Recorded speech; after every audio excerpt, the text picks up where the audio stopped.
Kennedy Jr. says he plans to announce his vice presidential running mate here in Oakland on March 26th. Are these names just getting people's attention, or is one of them a real possibility, Marianne?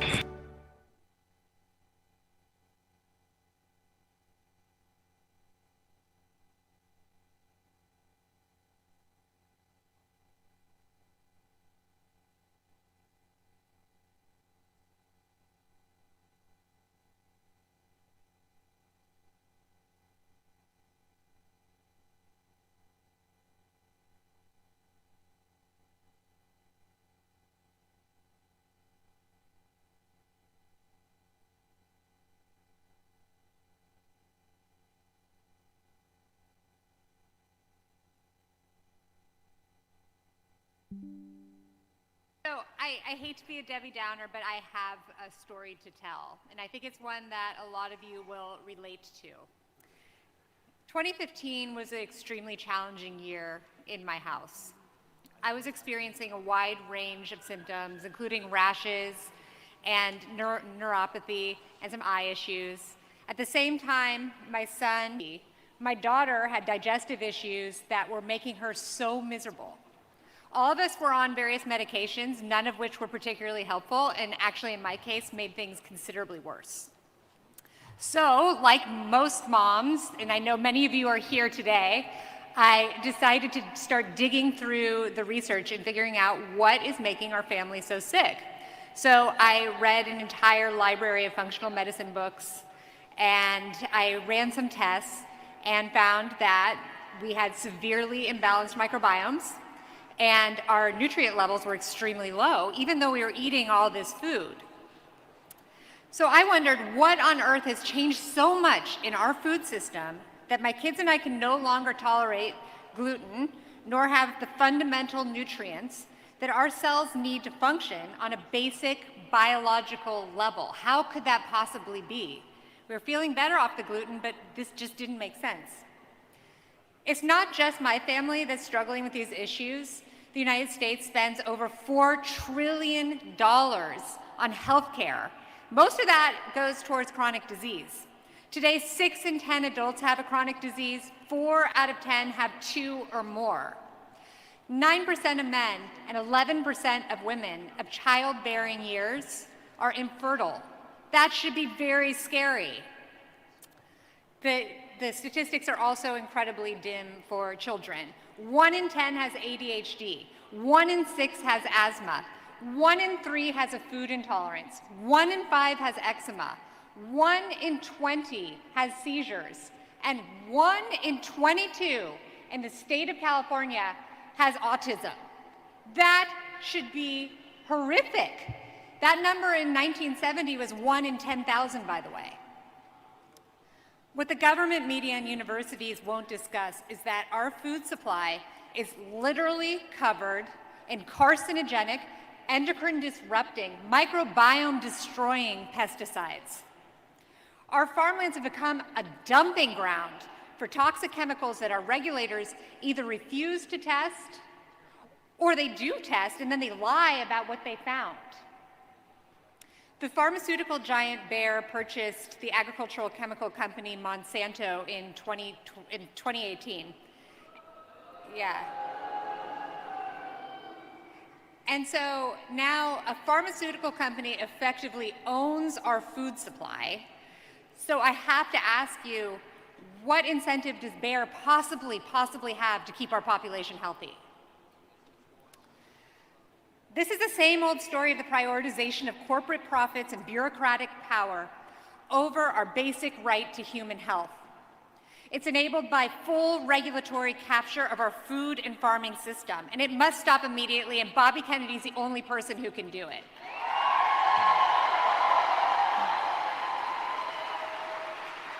Yeah.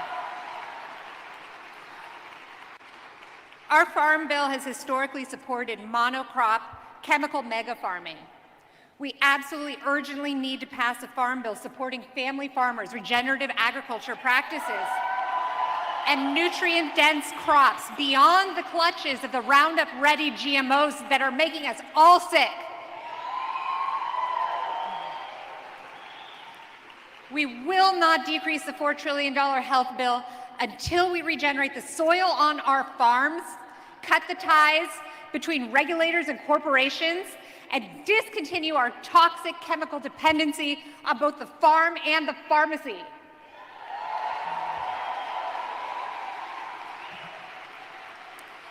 Kennedy's promise to unravel corporate capture will help end this chronic disease epidemic. We finally have a leader who shares my vision for the future. Bobby Kennedy is the only candidate who will make this life-saving transformation of our food and farming system a reality. Tell corporations, by the way, your reign over regulators is over. And deliver the basic right to health back to the hands of the United States citizens. Thank you.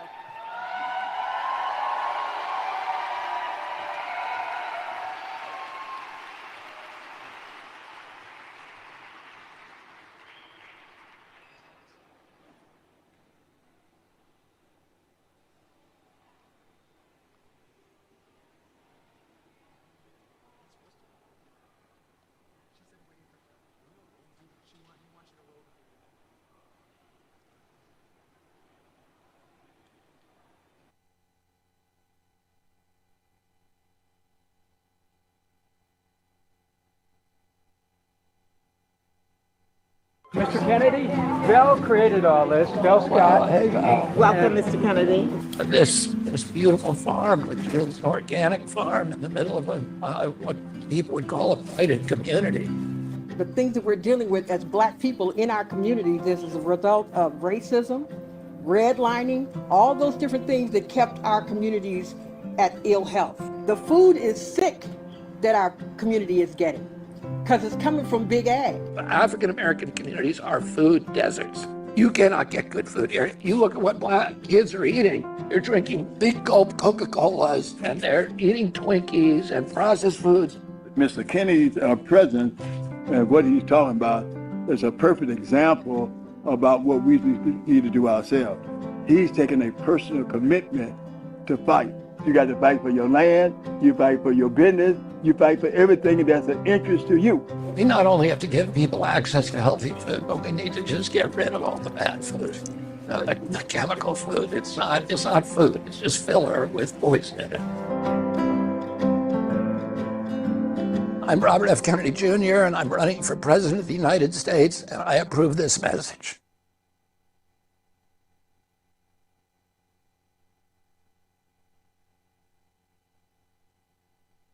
Hold your horses, we're moments away. I just want to bring your attention to these screens over here. We have a QR code for everyone that is hearing impaired, whether you're live in the audience or you're out watching this live stream as it's happening. Just scan this QR code and that will take you to the hearing impaired section so you can see everything typed out for you. The next guest is a personal hero of mine and really should be considered a hero in the world. When there was a small group of scientists, as I said before, basically lying about what would work, deciding to lock down our nation for the first time in history because of a virus. There was a group of people that went to the White House to talk to President Trump at that time, to bring a different perspective that was shared by thousands and thousands of health experts across the world. They wrote a document called the Great Barrington Declaration. A document that will stand the test of time and be heralded as the path the world should have taken. It's my honor and pleasure to introduce you to one of the authors of the Great Barrington Declaration, Jay Bhattacharya.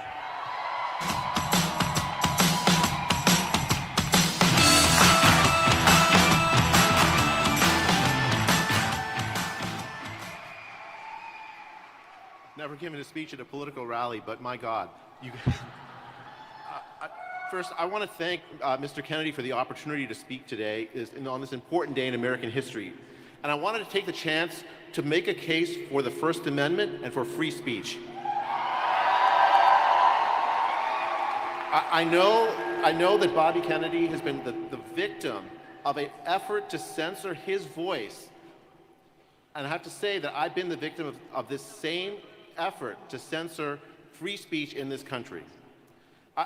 I I am a scientific dissident. I've been a professor at the School of Medicine at Stanford for over 20 years. The Great Barrington Declaration, how many people signed it? God bless every one of you.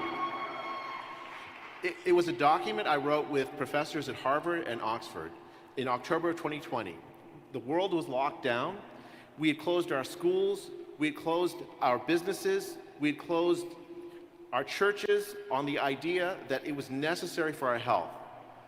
But I knew for a fact that that was a lie, that there were tens of thousands of doctors and scientists who said that we didn't need to lock down. We didn't need to close our schools. We didn't need to close our businesses. We didn't need to close our churches. We proposed instead better protecting vulnerable older people. We proposed not disrupting the lives of our children. Following similar ideas, the Swedish Public Health Authority protected human life much better than Americans.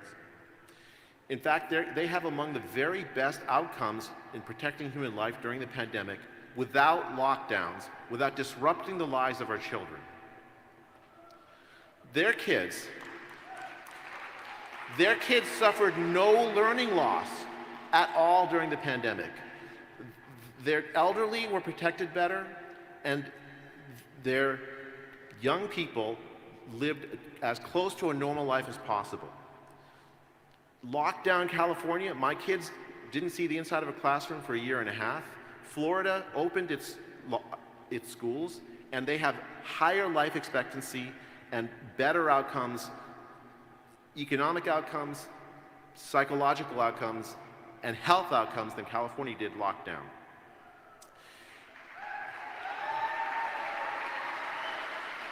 The sad thing I want to share with you is that the powers that be inside the federal government decided they did not like our declaration one bit. The head of the NIH wrote to Tony Fauci 4 days after he wrote it, calling for a devastating takedown of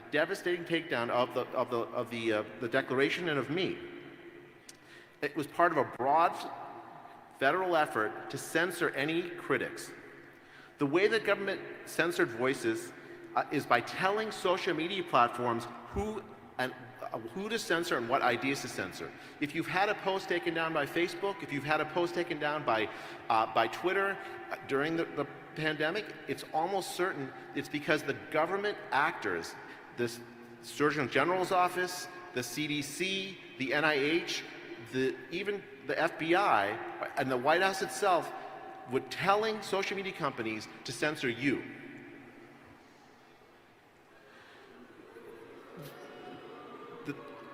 The good news is we now know what they're up to.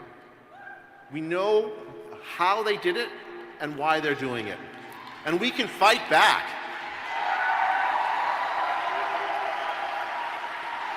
We have the Twitter files which told us what they were doing. We have court cases. A federal judge declared what they were doing an Orwellian ministry of truth. It's the kind of thing that should never happen in a country with the First Amendment, but it did. So, what's the punchline? Free speech is essential for our health. Free scientific...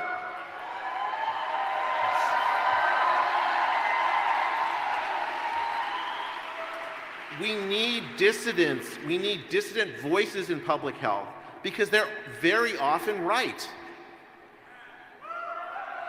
The government censored because it knew it was wrong. We need people like Bobby Kennedy and any other politician that wants to support free speech. We need those voices to restore the First Amendment in this country, because that is how we protect our health and how we protect our democracy. You know, I work in public health, and I don't believe that public health should be political. So I'm deeply uncomfortable. I want to say public health should be suitable equally for Democrats, for Republicans, for independents, everyone alike. It's something I think we can all as Americans get behind. And so I am glad to work with anybody who speaks for free speech at a time like now when they are in peril. And I'm delighted that Bobby Kennedy has lent his considerable voice to the cause. Thank you very much.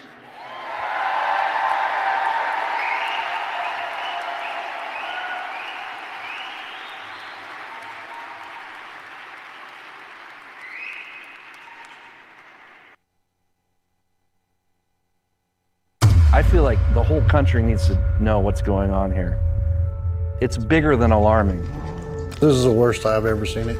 I witnessed this dystopian nightmare of this uncontrolled flow of desperate humanity crossing the border and converging here because of misbegotten policies by high leadership of the United States. When President Biden took office, he signed some executive orders that basically halted all wall construction. It put our agents at risk, it put the migrants at risk, it incentivized the profit making for the smugglers. At the end of the day, this is a business. Billions and billions of dollars every month are earned from transporting people across into the United States. These kids are being exploited all along this track. There's nothing humane about any of this. In this room, obviously, we designed it to be as comfortable as we can possibly make it, because the reality is no child should ever have to come to this exam room. Señora y mi hija están conmigo.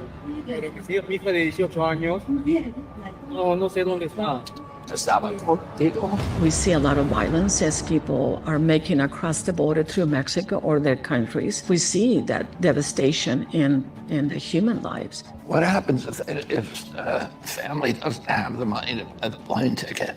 Well, FEMA reimburses us. We can buy the ticket and So you buy the ticket for them? Yes. They were told they could get a bite at the American dream here, and that dream becomes a nightmare along the journey.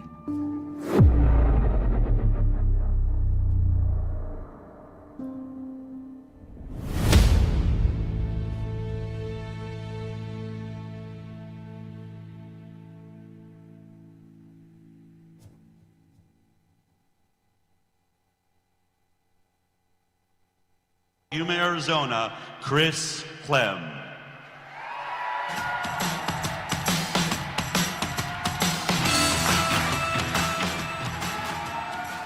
Hello, everyone. My name is Chris Clem, and I retired as the Chief Patrol Agent of Yuma, Arizona on December 31st, 2022, after serving more than 27 years as a United States Border Patrol Agent. I spent many years along the southern border. I have witnessed the good, the bad, and the ugly of what can happen with poor policies and lack of leadership out of Washington, D.C.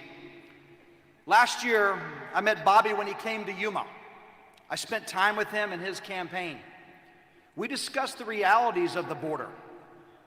Not only did he spend time with me, but as you saw in the video, he saw firsthand hundreds of people from around the world coming into the United States illegally at all hours of the day and night, tying up the hands of our agents while the cartels profited off human exploitation.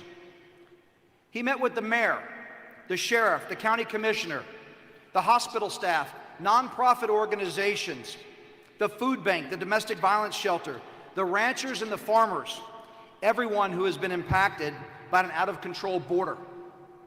I was amazed that someone of his position, his stature, spent 3 days listening and learning, not just checking a box in a photo op.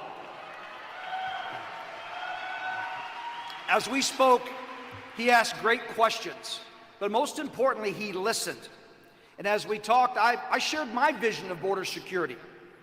And as a career law enforcement agent, it was important to me that he understood how necessary it was to secure our borders, how critical and how part of an integral part of our immigration system border security is. But oftentimes, border security and immigration get conflated, and that leads to further division and rhetoric. So I shared my vision of how the border should be, and that we should be a border made of tall fences and wide gates. The tall fences represented the border security system, the right infrastructure where it is needed, the technology to aid and assist our border security agents along the border and at the ports, personnel to conduct our very important security mission, and backed by strong policies. But equally important were the wide gates, The wide gates are our legal and lawful pathways into the United States. Strong and effective policies to allow those to come legally, more efficiently, to enhance and strengthen our commerce, to allow trade and travel to flourish, clear up the enormous backlog for those who are following the rule of law, more efficient means so people can come in who want to add to our way of life. People shouldn't wait years or a lifetime to be able to come to our country for the right reasons. And if our current workforce cannot provide the means for businesses, big or small, we need a better way to recruit and attain foreign workers without bankrupting small business with over-regulated, antiquated systems. I believe Bobby sees this problem as an opportunity. He saw firsthand how important it was to secure our border. He saw the need to clean up the current immigration system. And I know, living along the border for many years, that a secure border is a safe and healthy border for both countries. That people should be able to come back and forth through the ports of entry to see family and friends, and feel safe when doing so. And as someone who's been around the world like Bobby, he knows working together with Mexico will be key. Being a beacon of hope for all of those around the world is a tenet of our country. But so is the rule of law. So consequences are necessary for those that take advantage of our system and the people along the way. And no doubt, I believe he knows transparency and accountability of our government is important to regain the trust and credibility of the American people.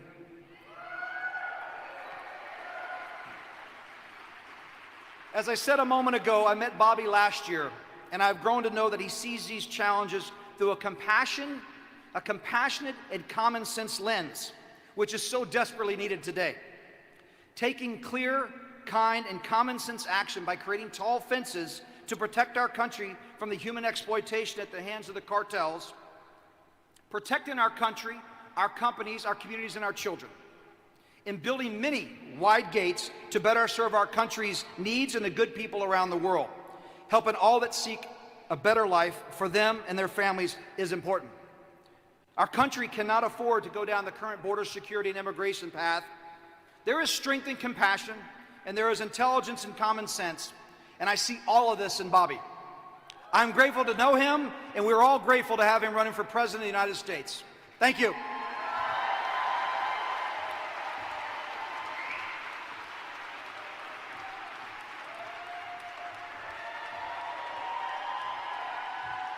Everybody, I'm back, but I'm only here for a quick second, and it's just to introduce someone else who is so very important.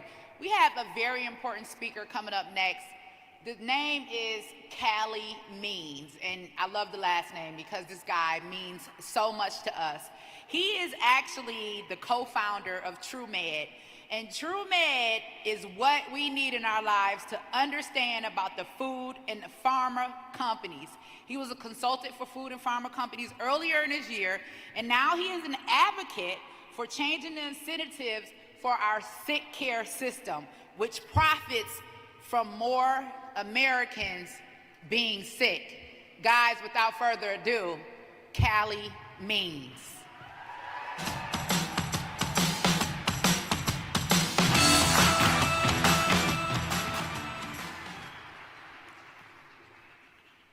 Working for the food and pharma industries early in my career, my job was to funnel money to institutions that Americans trust. We funneled money to civil rights groups. In return, the NAACP said it was imperative to keep Coca-Cola on food stamps.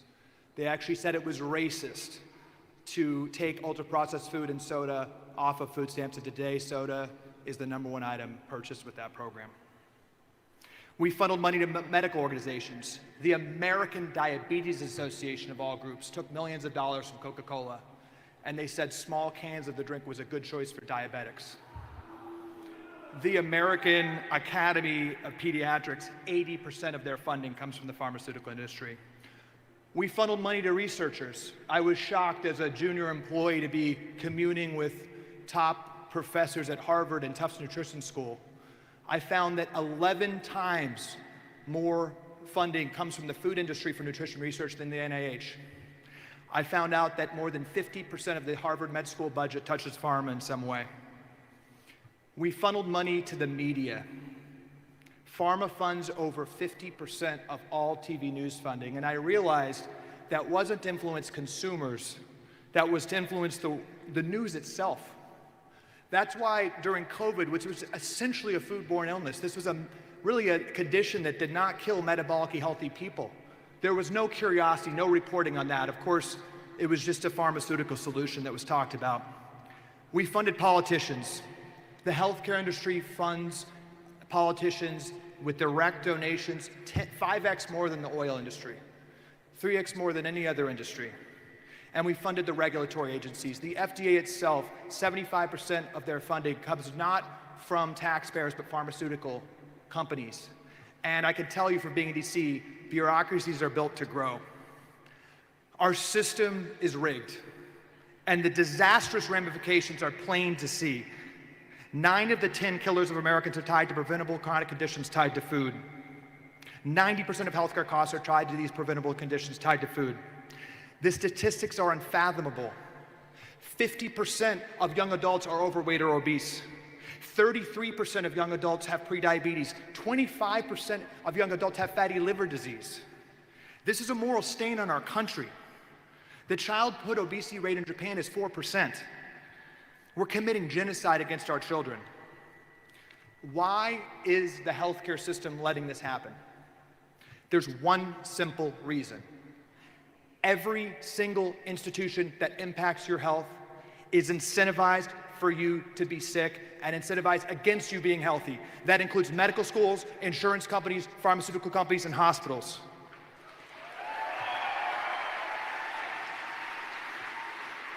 An unemotional statement of economic fact is that there has been no more profitable invention in the history of America than a sick child, than a child with chronic disease. They suffer and rack up more comorbidities and more interventions, but they don't die. They just suffer. Today, statins, metformin, antidepressants, Adderall, they're prescribed like candy in high schools. And the American Academy of Pediatrics recently put out a press release saying it's an urgent national priority to prescribe Ozempic to 50% of 12-year-olds. This is a lifetime drug. This is a story of optimism. The American people want to be healthy. They want their kids to be healthy. They want to thrive. The incentives are stacked against us. They've been stacked against us quickly, and they can change quickly with leadership. We need a president who questions the science, that doesn't just trust the science. We need a president who realizes that this devil's bargain between the food industry making us sick and the healthcare industry profiting is the biggest issue we face. We need a president who has the moral clarity to appoint Dr. J to lead our medical policies, to appoint Kelly Peterson to oversee our agriculture policies. We need a president who will stand up to pharma lobbyists, who will stand up to corrupt bureaucrats at the NIH and the FDA. We need a president who will say less Ozempic, more exercise, less SSRIs, more sunlight and healthy food. We need a president who has the moral clarity to declare a state of emergency for the childhood chronic disease epidemic that is savaging our human capital. And we need a president who realizes, we've talked about childhood disease so much, this is the most important issue in our country. And we need a president who understands that we cannot poison our kids at scale. And we need a president that has a plan to fix it. We need a Kennedy in the White House. Thank you.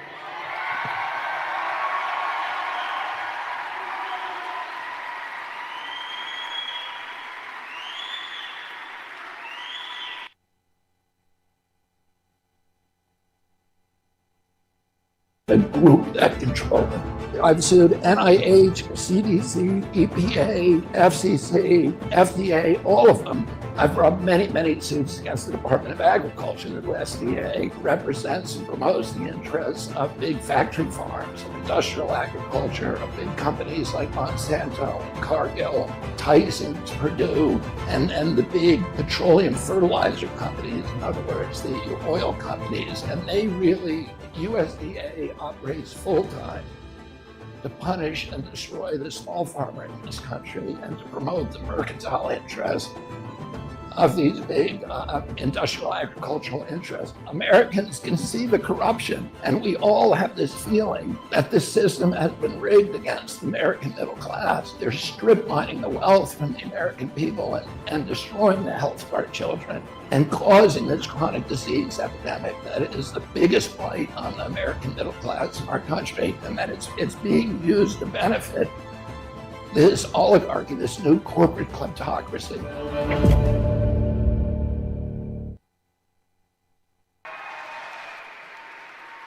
Let's give another warm welcome to Tim Hockenberry.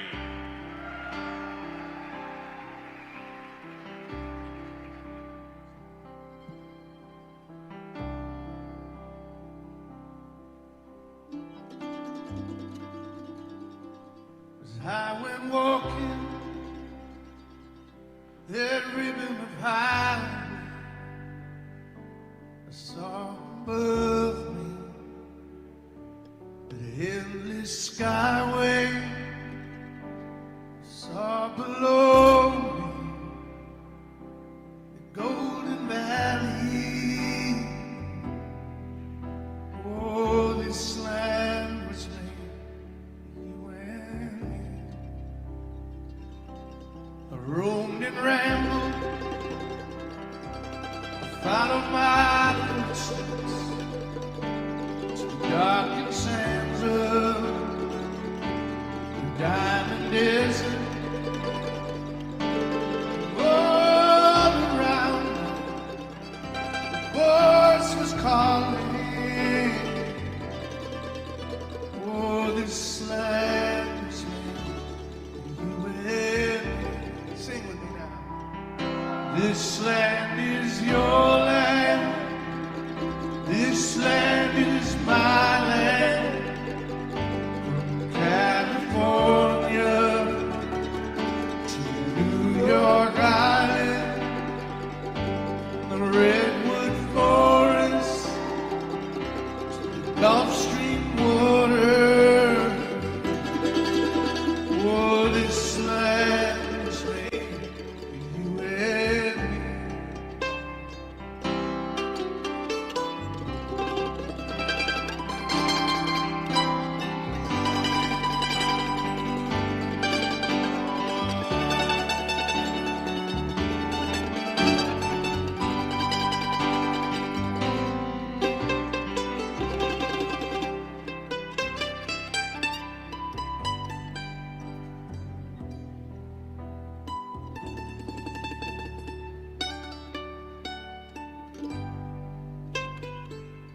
When the sun came shining,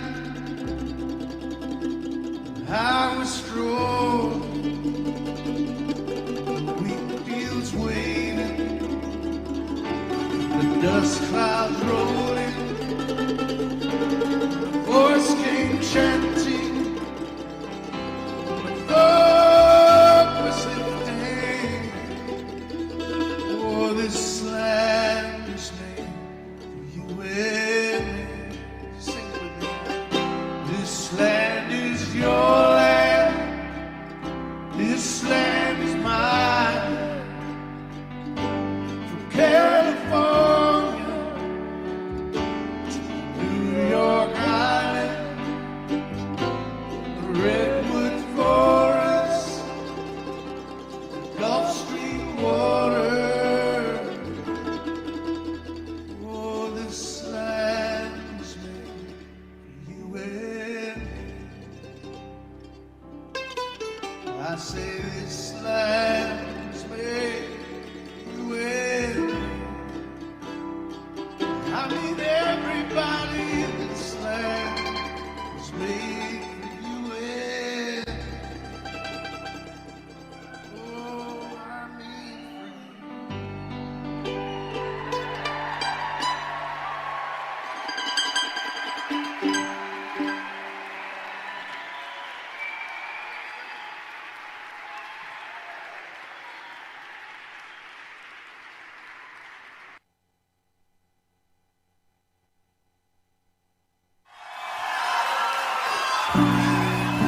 I got a lot to talk about. They shouldn't have shut me up that long. Because now I'm going to really let loose on them for the next 18 months. They're going to hear a lot from me.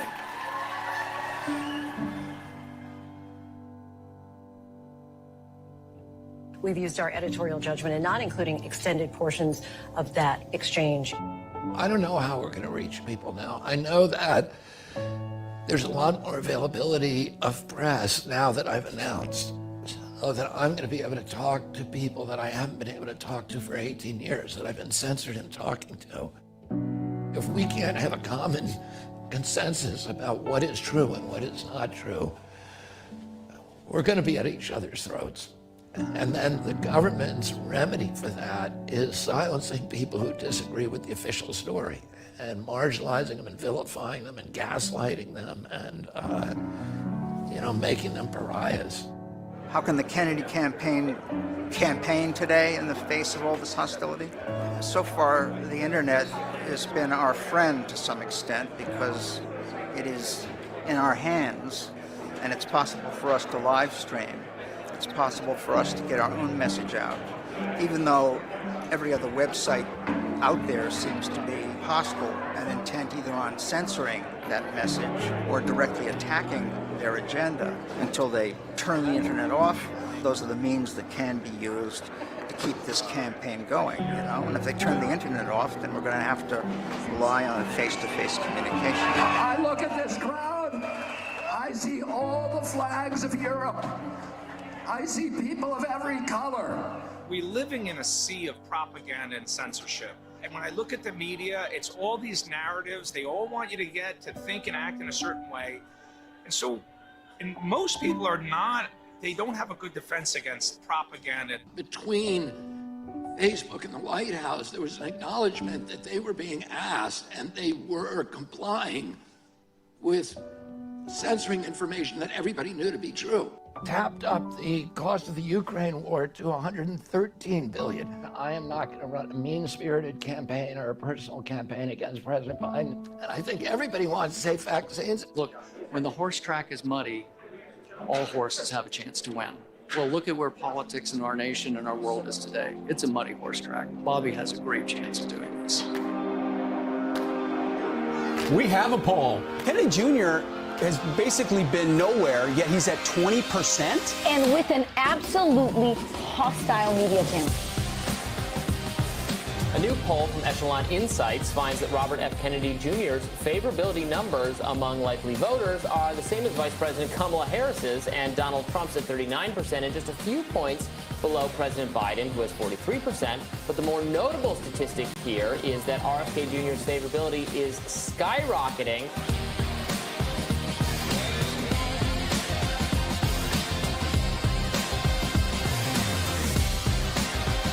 I think a lot of Americans are really interested in somebody who will tell them the truth. And if I'm right about that, then, this election will have a happy ending. And if it's not, I'll still have a happy ending.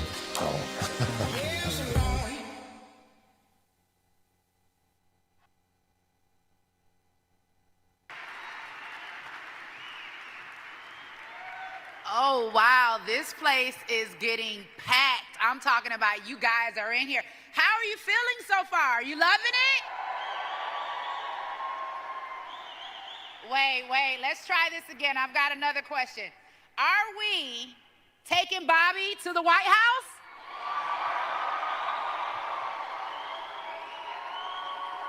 America, did you hear that? Everybody, our next guest that I am bringing up is Ron Korn. Ron Korn has been involved in the Menominee language restoration efforts for over 20 years. He has dedicated his career to learning and teaching the Menominee language. He's done it throughout his career at high schools, the college level, and in tribal programs, and all throughout the community through his nonprofit organization. Everyone, let's give it up for Ron Korn.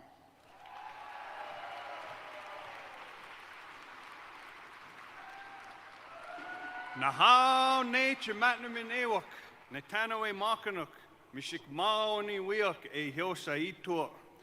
Yope yos and cotton the watch kakikitim and a sikimaka e hios. Nene ayawi na ya muksakut. Taminaka o matnamine hake ne wapium. O wasan ne totam. No na niwopit te shiwinini. Ne kia kishitna te shioki. Ne matamosa maya o wasesa. Ne anen nichianok. Ne tatnawak tatino ne kut nosisa. Hello, everybody. How are we feeling today?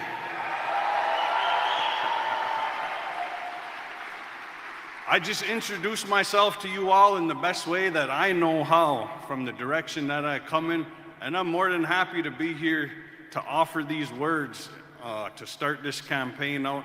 I was asked to use the beautiful Menominee language from the reservation, from my people that I come from in north central Wisconsin, and so we're going to use our language to start this out and ask that everybody from Bobby to the people helping us out at the door, the campaign people, so that things go good for them as they start this journey out. And I know that they're going to be dedicating a lot of time, effort, and energy, and I wish the best for them and the ones that their house is. So that's what we're going to do here this afternoon.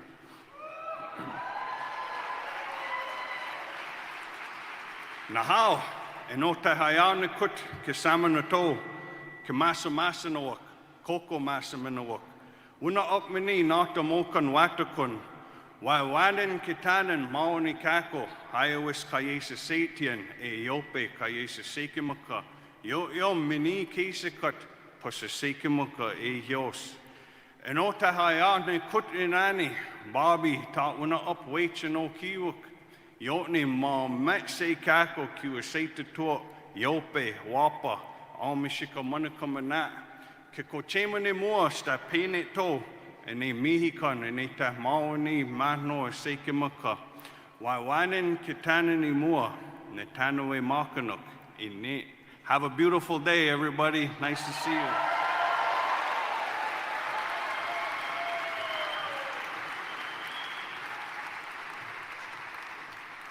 And we're going to keep this right on going. We have an awesome performer coming up. She's going to sing for us.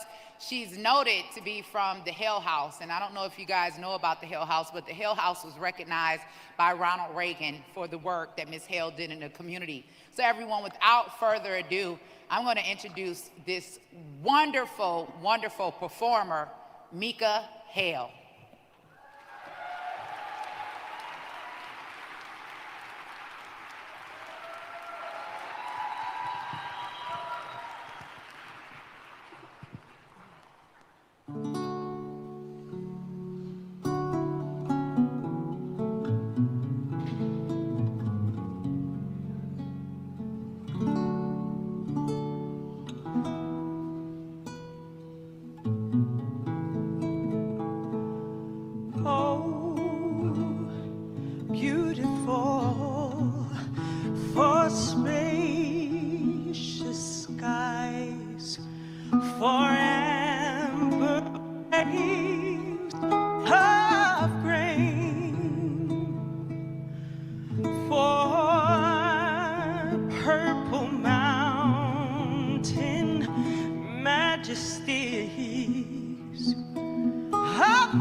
From sea to shining sea.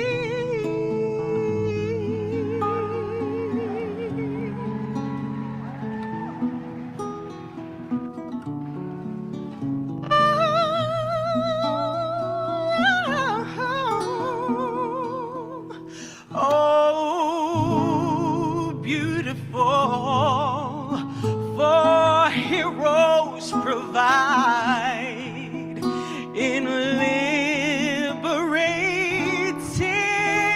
strife. Oh,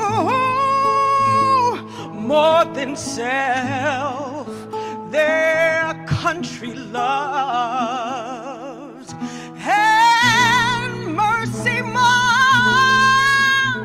than life. America, America, may God thy gold refine, till all success be nobleness, and every gain divine.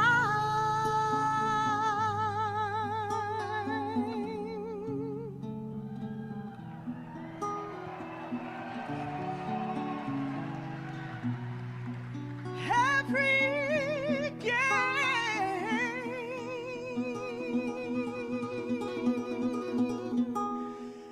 divine.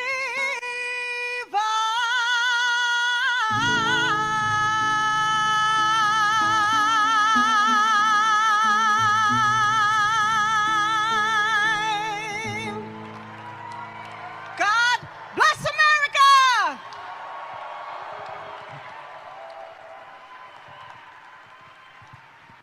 Ladies and gentlemen, please welcome to the stage the Chief of Staff for the Kennedy campaign, Miss Bridget Rasmussen.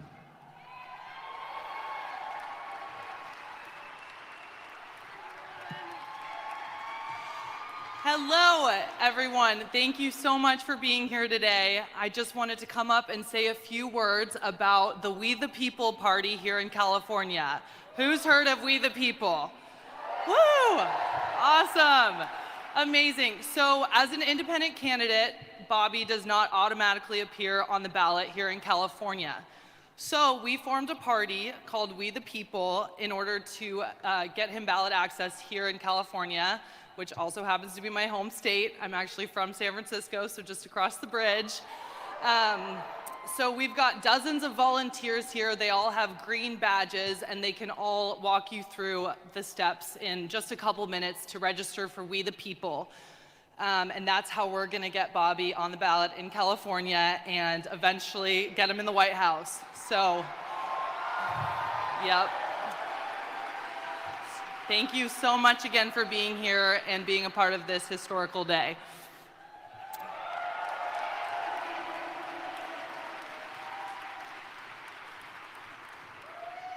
How's everybody doing? There's a lot of energy in this building. Make some noise for RFK. Let's keep the energy going.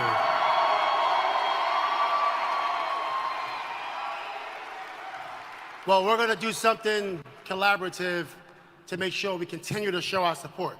So I want everybody to pull out their phones right now, or in 3 seconds, and I want you to text FUTURE to 20241. Remember, text FUTURE to 20241, and is everybody ready to declare their independence? Is everybody ready to declare their independence? Everybody watching in this audience, once again, text FUTURE to 20241, and we're gonna see you soon.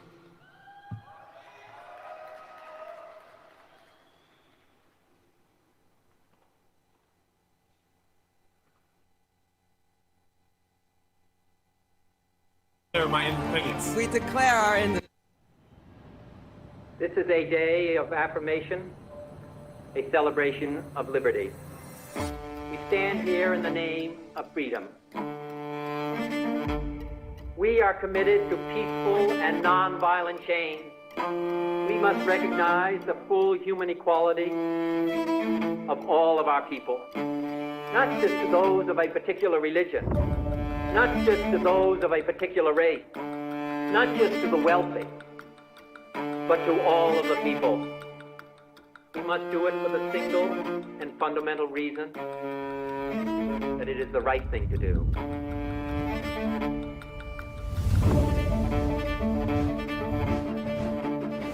A new twist this morning for the country's most famous political dynasty. RFK Jr. plans Robert F. Kennedy Jr. independence on October 9th in the state of That it's time to heal a divided nation and return the power to the people. Robert Kennedy Jr.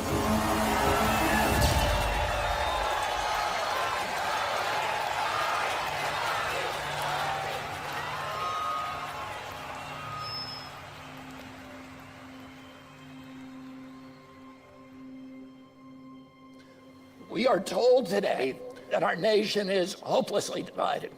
But I found something different as I travel this country.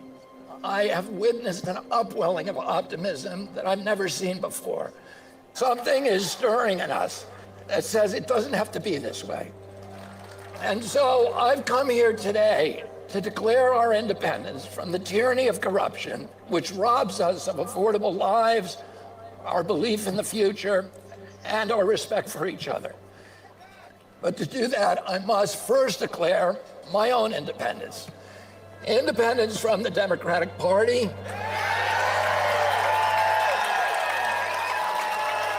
and from all other political parties. I haven't made this decision lightly.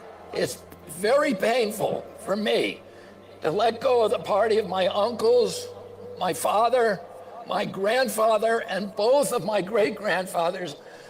But my sacrifice is nothing compared to the risk our founding fathers took when they signed the Declaration of Independence 247 years ago. They knew that if their revolution failed, every last one of them would be hanged. They chose to place everything on the line. When John Adams put his pen down after adding his signature to the Declaration, he turned to those present and he said to them, sink or swim, live or die, survive or perish. From this day on, I am with my country. I'm going to make that same pledge to you today so that I can stand before you, as every leader should stand before you, free of partisan allegiance, free from the backroom deals, a servant only to my conscience, to my Creator, and to you. Every president enters office promising to unite the nation and to work with people from the other party across the aisle. None of them ever does it. They can't. They're already chosen a side. Well, I'm not going to have that problem. I'm going to build coalitions from both sides of the aisle. And except for the small minority of public officials who are actually corrupt, I'm going to tell you this secret. They too want liberation from the system that has captured them. And isn't that ultimately what we all want? Liberation from a system that robs us of our wealth, our health, our hope, our patriotism, our ideals, our freedoms, and ultimately our sense of ourselves as a good and capable people. Is healing our divided nation possible? Let's go take back our country. God bless you, and God bless the United States of America. I declare my independence. I declare my independence. I declare my independence. We declare our independence. I declare my independence. We declare our independence. I declare my independence. We declare our independence. I declare my independence. I declare my independence. Yo declaro mi independencia. We declare our independence. I declare my independence.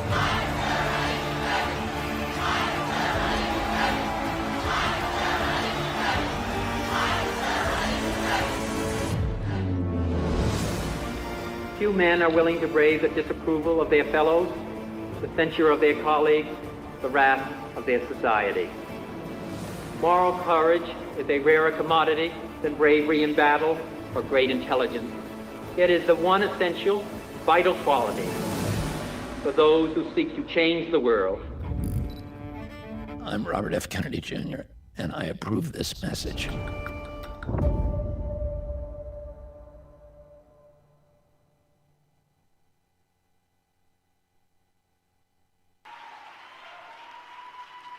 Ladies and gentlemen,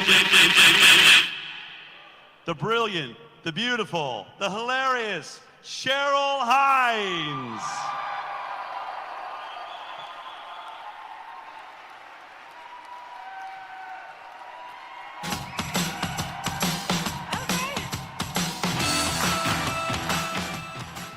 Hi, everybody. Thank you for being here today. Oh my gosh. I am so excited that you're here to help us celebrate another milestone on Bobby's campaign to the presidency. Yes.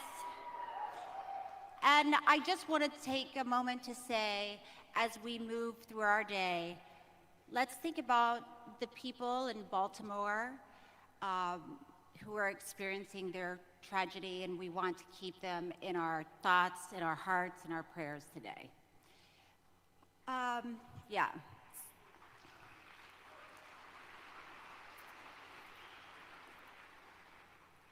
So you're probably here to hear what Bobby has to say today.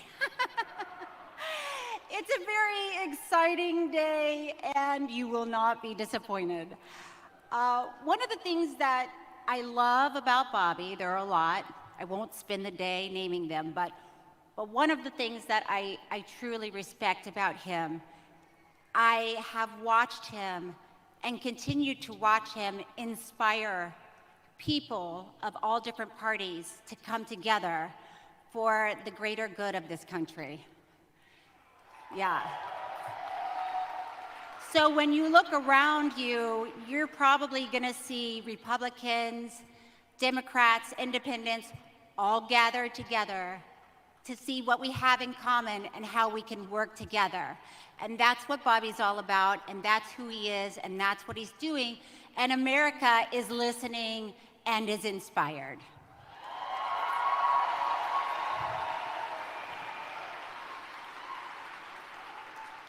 All right, I think we should just do it. Are you ready to hear from Bobby? Are you at all interested to hear from the new VP pick? Okay, well let's make a lot of noise. I want to really hear how enthusiastic you are about this. Please, ladies and gentlemen, put your hands together for my love for the next president of the United States, Robert F. Kennedy Jr.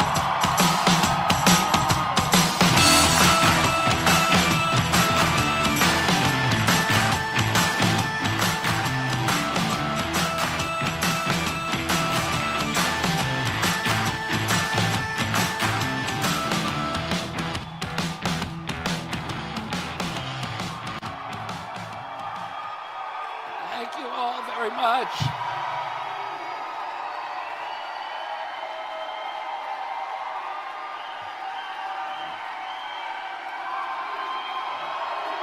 Thank you all very much.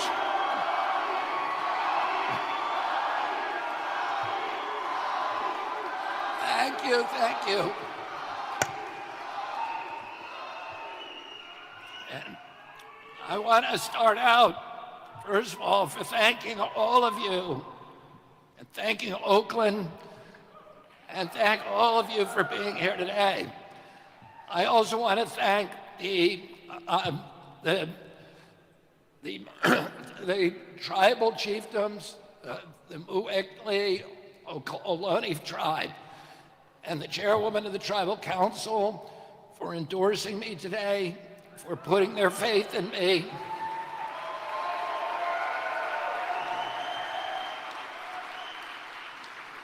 And they know the Mu'ekma Ohlone tribe. Oh, and they know very much that this struggle for indigenous rights has consumed a lot of my life, my personal and my professional life, and that this work is going to continue when we're in the White House.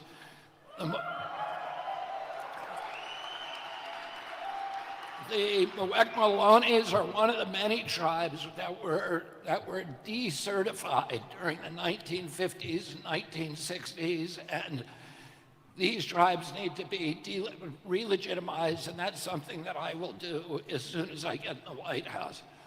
I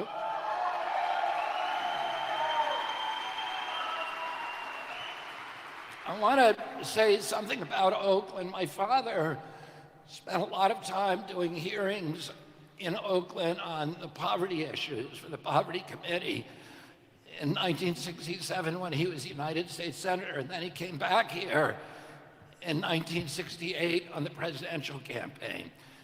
And during that presidential run, he made an unscheduled visit to Oakland's Taylor Memorial Church. And he went there with Willie Brown, who, as you know, later became mayor of San Francisco, but at that time he was an assemblyman. And he came to meet with a lot of local activists here in Oakland at a very, very violent and turbulent time. He met with the NAACP and the Black Panther Party. And it was a very rancorous meeting. He was advised by the local police chief not to go. He attended with two of his companions, John Glenn, the astronaut, one of his best friends, Rafer Johnson, who had been the decathlon champion in 1960 and was one of my father's closest friends. And the meeting was so rancorous and vitriolic that at one point, Rafer and John Glenn advised my father to leave. People were insulting him. People were threatening him. And my dad refused. And he said, this is between me and them. I need to hear them out. I need to hear what they're going to say. And he waited. He stayed throughout that meeting. And the next day, all of the people who were at that meeting signed up to join his campaign. And the Black Panther Party provided his security detail here in Oakland and continued to provide security for him later on in the campaign in his convoys. And there was a lesson that I just wanted to share with you because it's a lesson all of us need to learn at this point in our history, that we need to start listening to each other, even when it's difficult.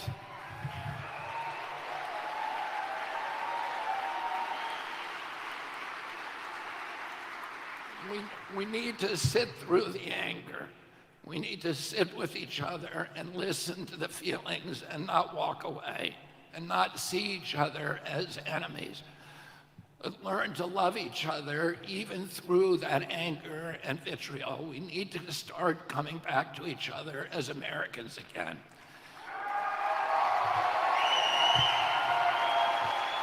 Now,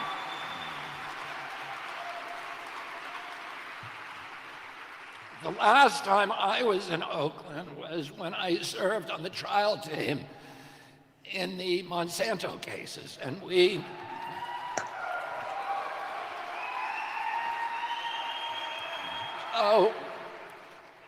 tried 2 of the 3 cases in this city. We won $289 million in the first, and then the third one, which we tried here, we asked the jury for $1 billion, and an Oakland jury gave us $2.2 billion.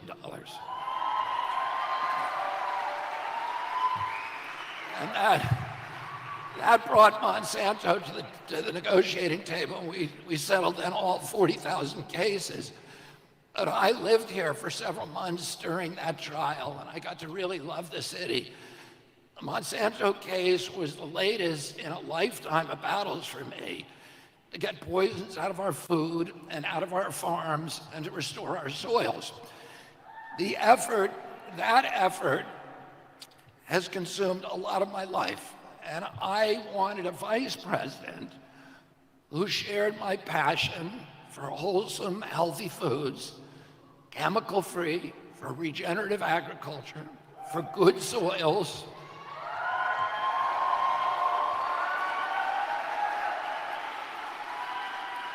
And I found exactly the right person. And among other things, she has used over the past several years cutting-edge technology, including AI, to calculate the catastrophic health consequences of toxins in our soil, our air, our water, and our food. Technology has been a lifelong passion for my future vice president. This is important because I also wanted a vice president who shares my indignation about the participation of big tech as a partner in the censorship and the surveillance and the information warfare that our government is currently waging against the American people.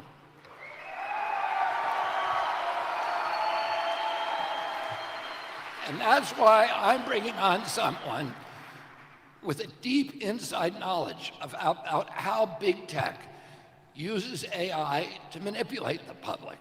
I want a partner with strong ideas about how to reverse those dire threats to democracy and to our freedoms. I managed to find a technologist at the forefront of AI. She has spent the last decade relying on neural networks, artificial intelligence, and cutting-edge science to identify abuses in our government. She understands that the health of every American is a national security issue and a national security risk. Her work has proven time and again that health drives our economy, that it is the foundation of our mental health, our national happiness, our ability to lead the world in innovation and prosperity and in peace. I also wanted someone who was an athlete, who could help me inspire Americans to heal, to get them back in shape. And I'm happy to report that my vice president is an avid surfer,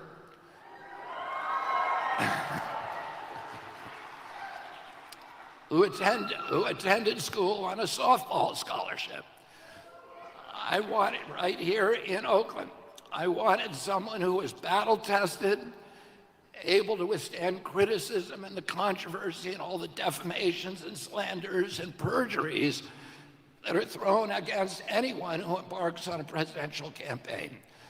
I wanted an advocate who has seen corruption of our regulatory agencies firsthand, who shares my indignation about the way it allows regulated industries to commoditize our food, our wildlife, and our children. I wanted someone who would honor the traditions of our nation as a nation of immigrants, but who also understands that to be a nation, we need secure borders. I wanted a partner who was a gifted administrator, but also possesses the gift of curiosity, an open, inquiring mind, and the confidence to change even her strongest opinions in the face of contrary evidence. I wanted someone with a spiritual dimension and compassion and idealism, and above all, a deep love for the United States of America.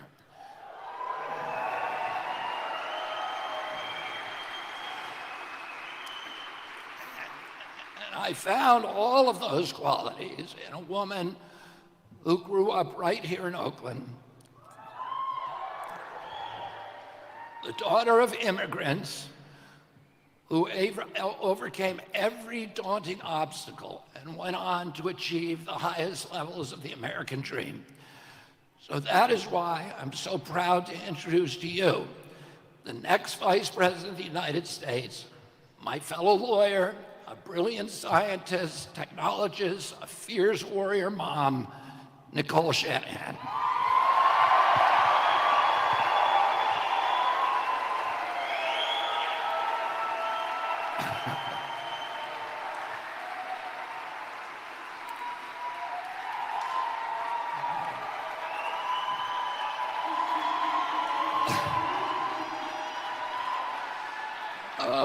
I'm going to tell you a little bit about Nicole before we bring her out here. Then we're going to see a video.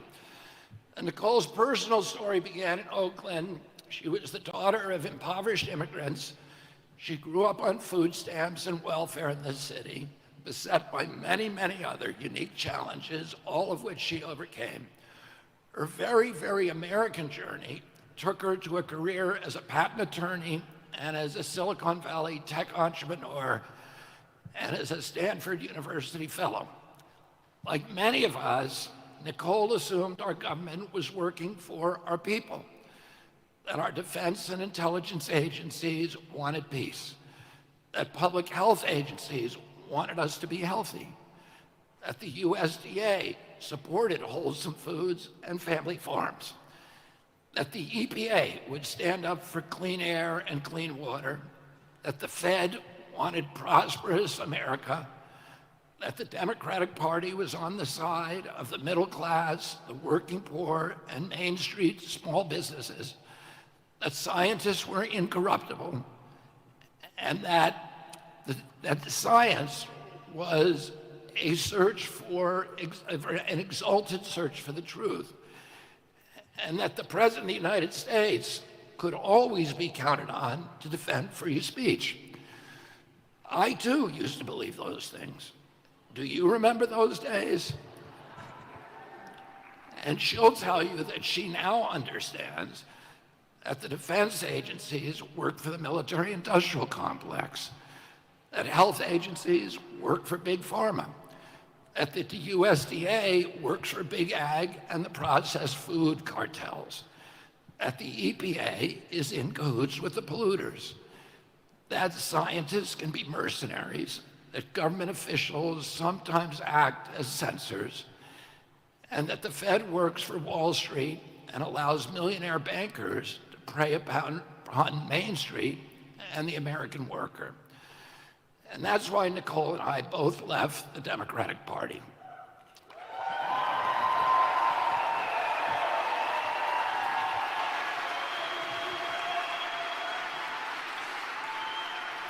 Our values didn't change, but the Democratic Party did.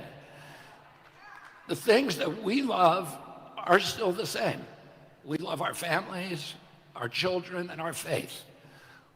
We love clean air and clean water and productive soils and good food. We love the wilderness and our Purple Mountains majesty. And above all, we love our country.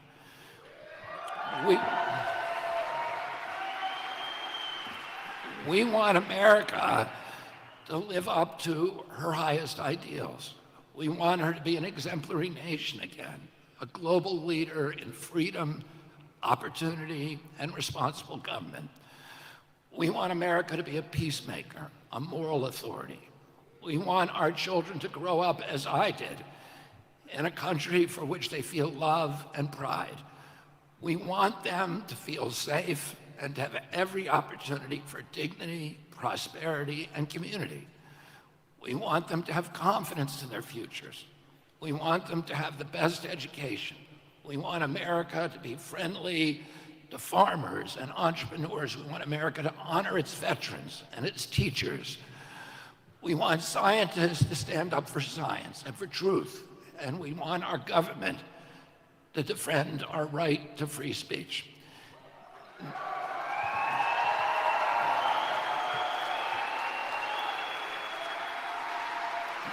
Nicole and I share all of these values. And you know what? Despite the artificially orchestrated divisions, nearly all Americans share the same values that we do.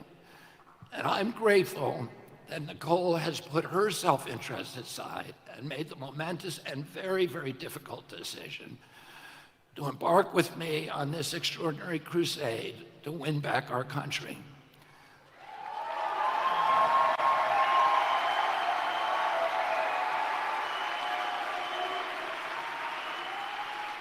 And I was most importantly looking for a partner who is a young person. And Nicole is only 38 years old.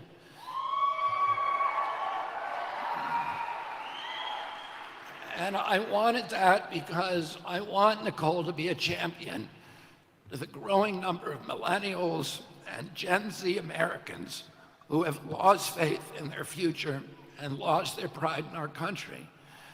Many in her generation have stopped believing that older people who have been running our government for so long understand them, or represent their interests. That older generation that now dominates Congress, the Supreme Court, and the White House is the same generation, the same people who ran up the $34 trillion debt, and millennials and Gen Z and their children will shoulder the burden. It was my baby boom generation that unleashed the epidemic of chronic disease that has made America the sickest country in the world.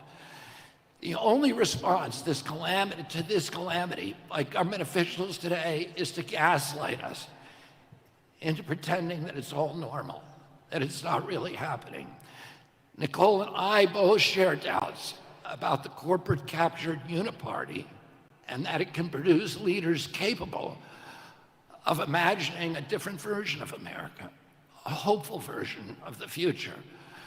We both have doubts that either the Democratic or Republican Party nominees are capable of dealing with the complexities and fulfilling the great promise of a technology-driven economy.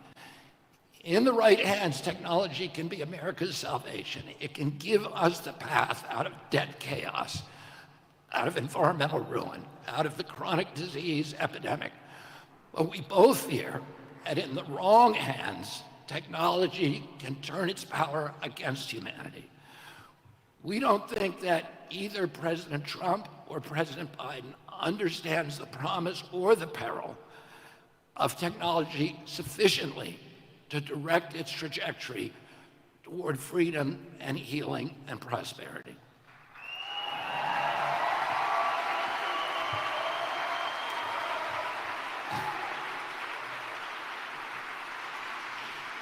And we're now witnessing this dismaying contest between the two oldest presidential candidates in history. Those two men, during their terms as president, both worked to close our Main Street businesses for a year, 3.3 million businesses, with no due process, no scientific citation, no public hearings, no environmental impact statement. They just told us to shut them down. Those policies that both of them engineered transferred $4 trillion from the middle class to this new oligarchy of billionaires. They created 500 new billionaires in 500 days, a billionaire a day. Today, together, they ran up a greater debt than all previous presidents combined since George Washington. Two men with a single term in office each. Now, they don't want us talking about those things. They want us instead to hate each other, to fear the other guy. But to young Americans, they look like two sides of the same coin. If we vote for either of them again, we can expect, and we will deserve, more of the same. The annihilation of our middle class, the further impoverishment of working poor, more chronic disease, more epidemics, more environmental destruction, more debt, more war, and fewer constitutional rights. I've asked Nicole to use the platform of the vice presidency to speak for all, not just young people, but all the invisible, voiceless Americans who feel let down by our government. As your vice president, Nicole will represent working poor who feel forgotten, who sink every day deeper into debt. She's going to fight for all those Americans who know what it's like to skip meals to pay for gasoline, and who watch food prices spike ever higher and wonder how in the world they're going to make it through the grocery store checkout line. I want her to stand up for the children who are receiving substandard educations, and for the veterans who are feeding their families in soup kitchens, and for the 1.1 million American children whose parents served in Afghanistan and Iraq, and who silently struggle with PTSD and with traumatic brain injury. I want her to represent the mothers who struggle to protect their children from bad chemicals, bad pharmaceuticals, and bad food.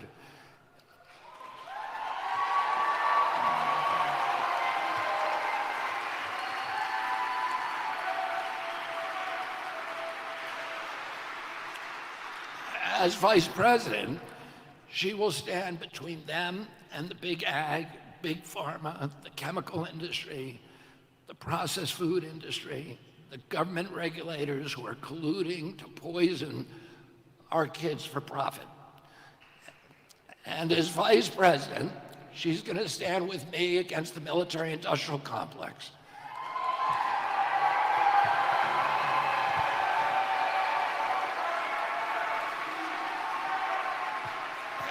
And the neocon interventionists and all of their forever wars. In 1932, Franklin Roosevelt appointed my grandfather, Joseph Kennedy, to run his brand new Securities and Exchange Commission. My grandfather had been a stock manipulator on Wall Street, and FDR wanted a chairman who understood the stock market inside and out as the only person who could reform it. In a similar vein, Nicole will stand up to Silicon Valley, which she knows inside and out.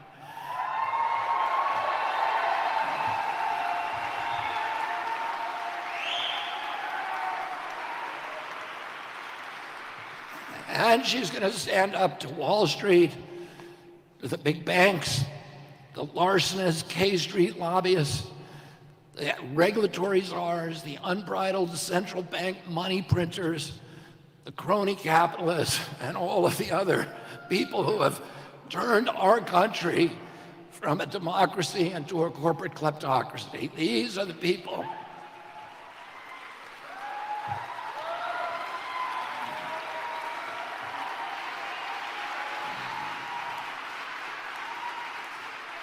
Their cupidity drives our corrupt campaign finance system, which is nothing more than a system of legalized bribery.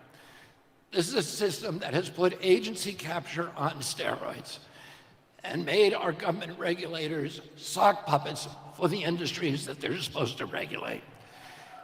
The corrupt merger of state and corporate power now straddles our nation's capital like a mythical harpy, sucking the economic, social, and moral vitality out of the nation's polity of free citizens, gorging itself on the bleaching bones of the American middle class. Nicole is going to help me free our country from that predatory cabal.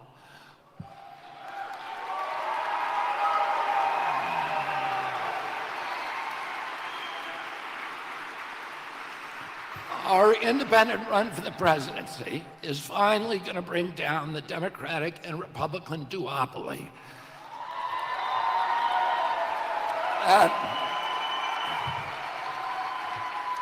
That gave us this ruinous debt, chronic disease, endless wars, lockdowns, mandates, agency capture, and the same Trump-Biden uniparty that has captured and appropriated democracy and turned it over to BlackRock, State Street, and Vanguard, and the other corporate donors.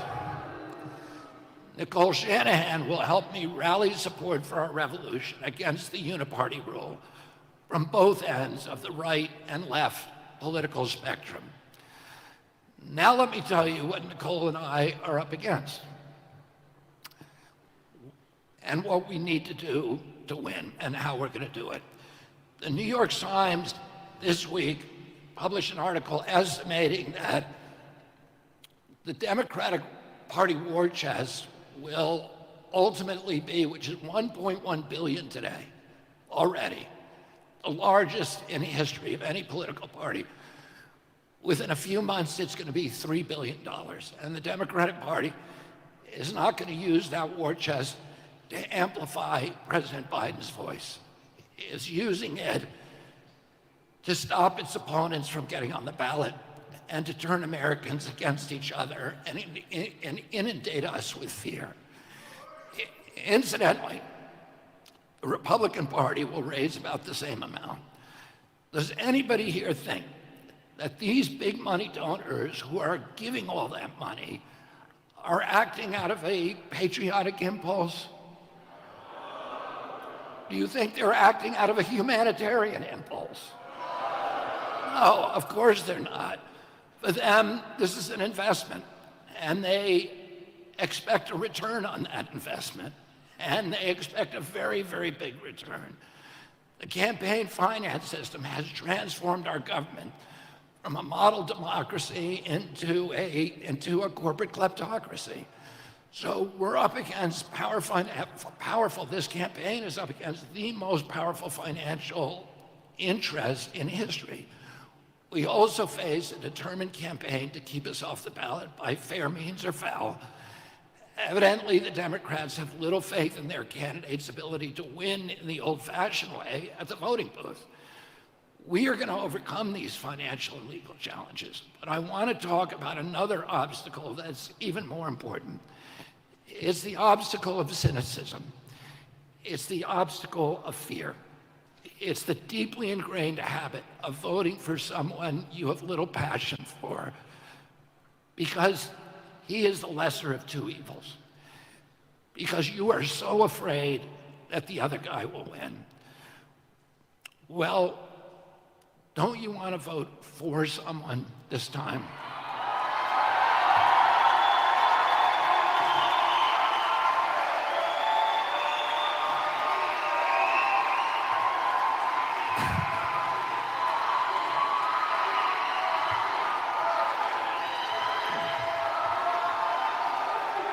And not just against someone. Don't you want to vote for a candidate and a country that you can be proud of?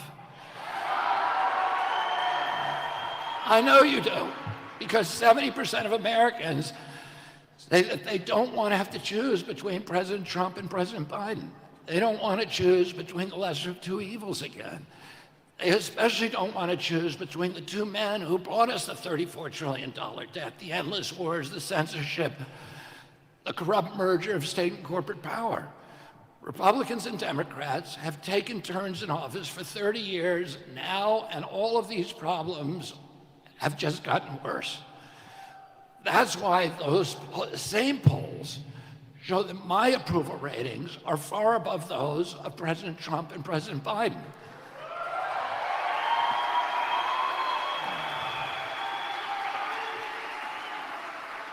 Now, both the Democrats and Republicans are looking at those poll results, and they're devising ways to keep me off the ballot. They don't want to give you the choice. You know, when I was a kid, the Democratic Party was fighting. Its primary fight was to make sure that every American had the right to vote, and none of us were disenfranchised. But today's Democratic Party is doing the opposite. It's working to disenfranchise any Americans who they don't think will vote for their agenda. The principal technique is to call me a spoiler and instill fear in Americans that voting for me will get some other terrifying candidate elected. Our campaign is a spoiler. I agree with that.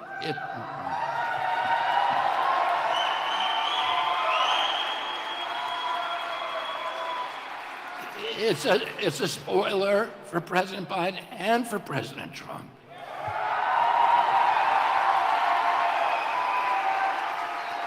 It's a spoiler for the war machine. It's a spoiler for Wall Street and big ag and big tech and big telecom and big pharma and the corporate-owned media and all the corrupt politicians and corporations. That's why they're trying to keep me off the ballot and to frighten you into choosing between the two tired and unpopular heads of the uniparty.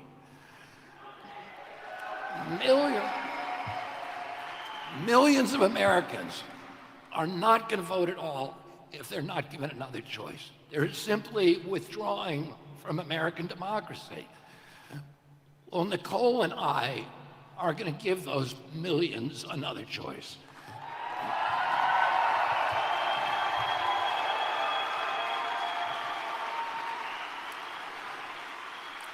The Democrats and Republicans are trying to divide America. They tell us to hate each other, to mistrust each other, to accuse each other of treason, to warn us against these, in apocalyptical terms, that democracy itself is doomed if the other side wins.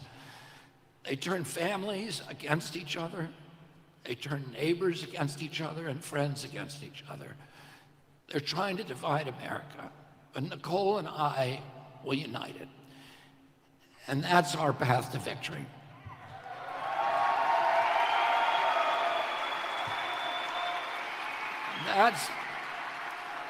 That's how we're going to win.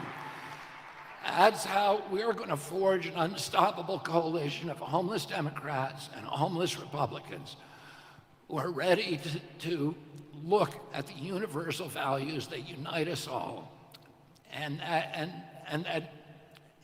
that every conscientious American wants the same way Nicole wants it and I want it. All of those things that I described, our love, our children, good food, good soils, moral authority around the world, the end of the warfare state, an incorruptible government, all of those things we all want.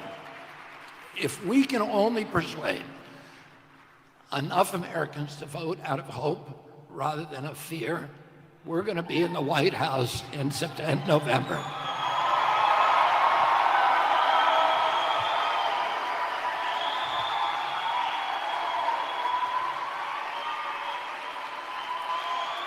Now, we've all had the advantage of seeing what President Trump and President Biden can do for our country. Do any of you want more of the same? If you want more of the same, you should vote out of fear. If you want genuine change, and you need to take a risk and join Team Kennedy.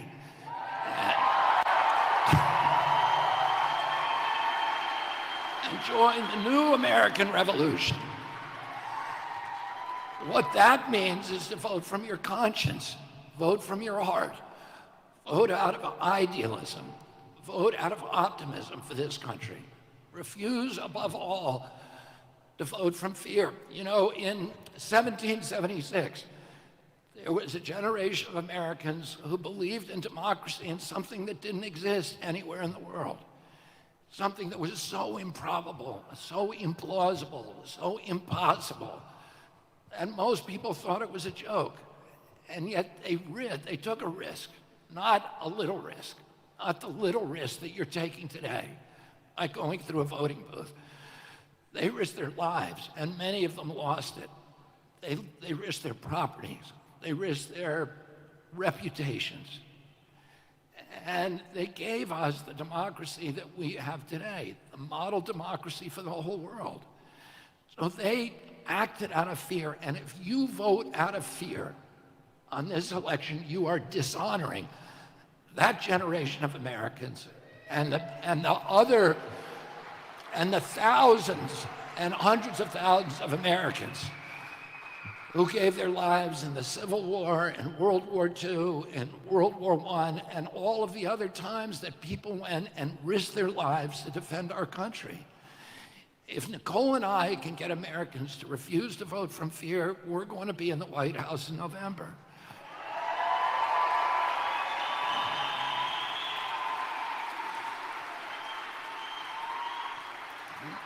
Nicole and I are running to help heal the symptoms of an ailing America, to heal our divisions, to heal our economy, to heal our mental health and our spiritual and our physical health.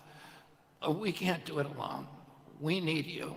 And now I have a governing partner who will fight for you and for your family until the last corporate kickback from our government, the last toxin is cleared from our water and our soil.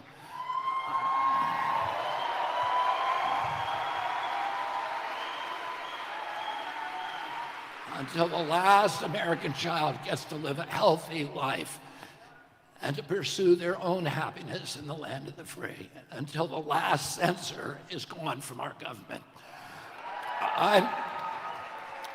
I'm confident that there is no American more qualified than Nicole Shanahan to play this role. So I'm proud to introduce to all of you the next Vice President of the United States of America, Nicole Shanahan. Thank you all very much.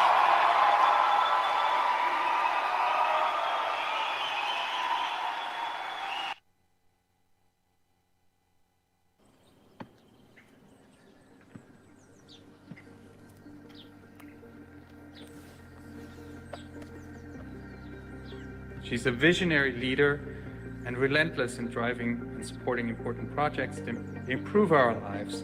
Great perseverance, great leadership. Her success is unparalleled. She is an incredibly inspiring woman who touches the hearts and minds of everyone I have seen her bring together. Okay. You're just talking to Joe. Oh, great. Across.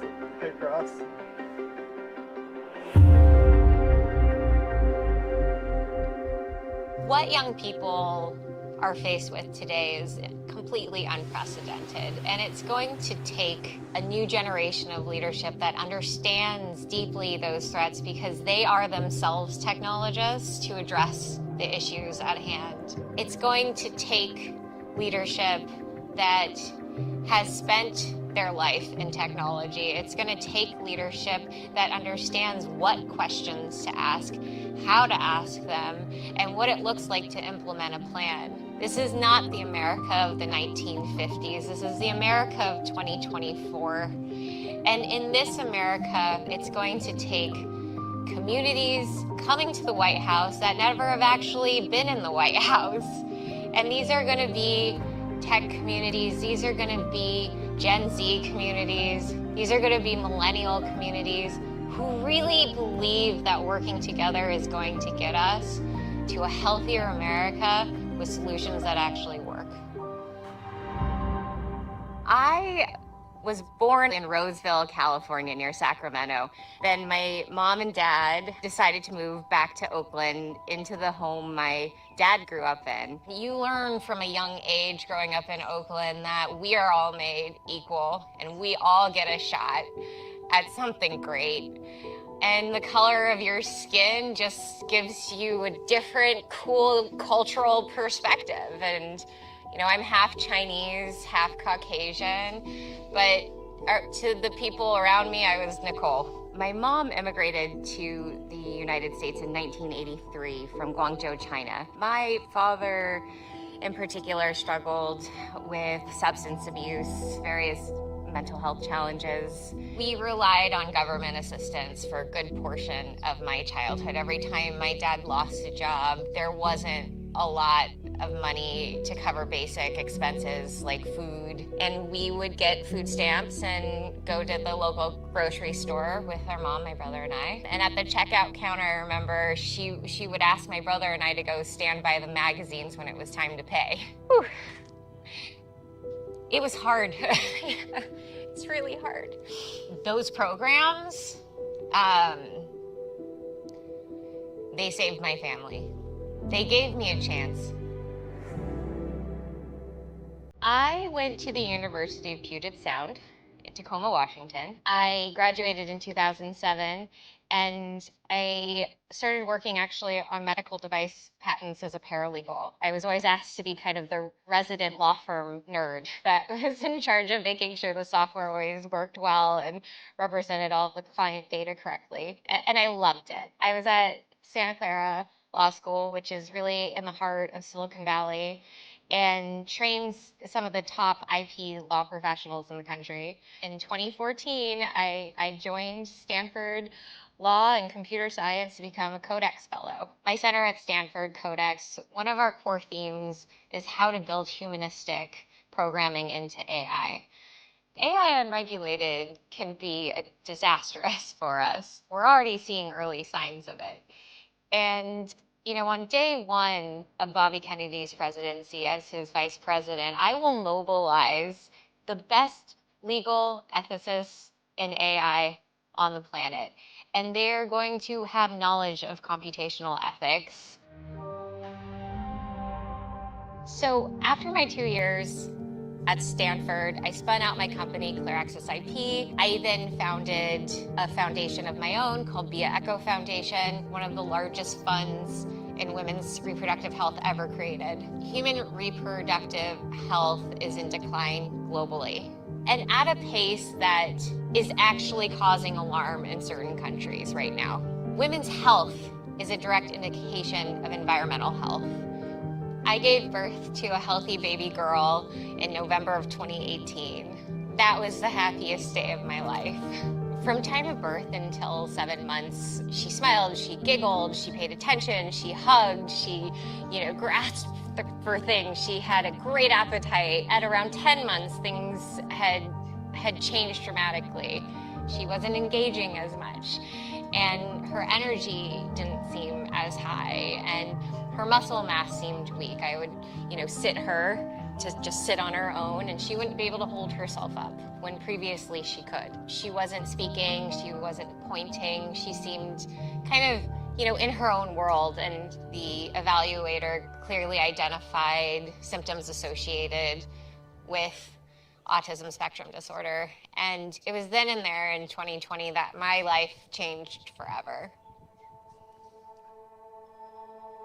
Chronic disease in children is due to environmental disruptors that cause inflammatory symptoms, which then reduce the child's ability to heal. I've learned that the top environmental health exposures are really in 3 categories. There's endocrine disruption, which is caused by various chemicals in our consumer products, chemicals and preservatives in our foods. The second category of environmental exposures are electrochemical in nature. That electrical interference comes in the form of our wireless technologies, our devices, our cell phones, and we have no regulatory body currently in the United States keeping an eye on this. The third category of environmental exposures really is medications that we rely on for our healthcare system. And ironically, many of these medications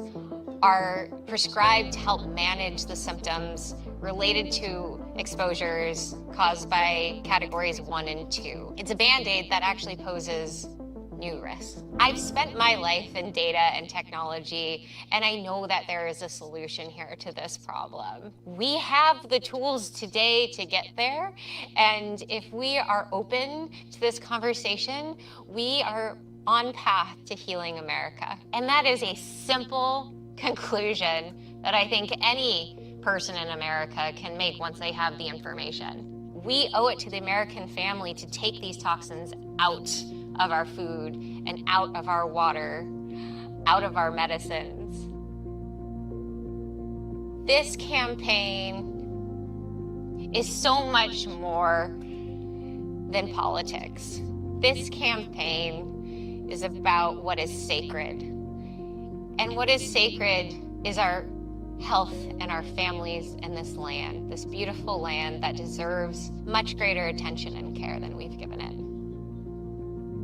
I'm making this move as an independent now because I've been finding it harder and harder to find the leadership in the White House that represents the issues closest to my heart. And in order for us to get there, I think we all need to rethink what has happened to the DNC and the RNC for that matter.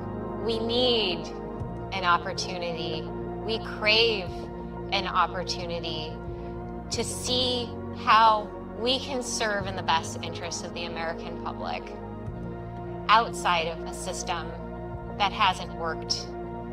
We deserve a real election of optimism. And that's what Bobby Kennedy gives us a chance at.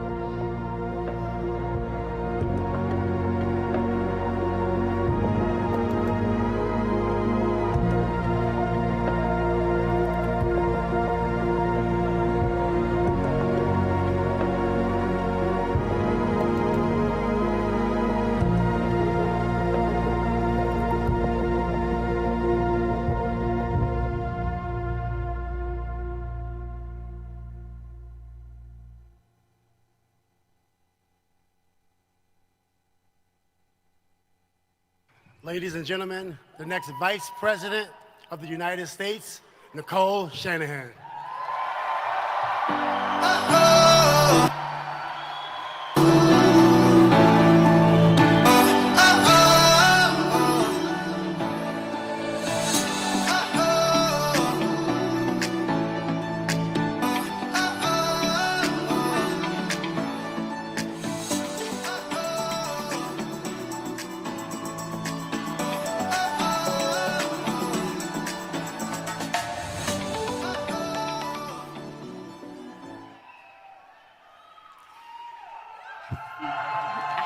everybody. And thank you so much for being here today. It is so good to be here in Oakland. This city will always have a special place in my heart. You know, I grew up just a few miles from this very spot. My mother, who's standing right there with her phone up, she immigrated here from Guangzhou, China. And my late father was an Irish and German American. I want to tell you a little bit about my childhood so you can understand the source of my politics and convictions. My mother's first job when she came to the United States in 1983 was as a live-in caretaker to an elderly woman here at Lake Merritt. By the time I was born, she worked as a dental office secretary. My father loved my brother and I dearly, but he was very troubled, plagued by substance abuse, and he struggled to keep a job. From watching my father and his struggles, I learned not to be judgmental. He was doing the best he could. I think of him when I see the statistics of the millions of Americans who are addicted, depressed, or suffering. This is one of the epidemics of our time. It affects nearly every American family. I wish my experience was unusual, but it's not. It has become part of my determination to do something for our country.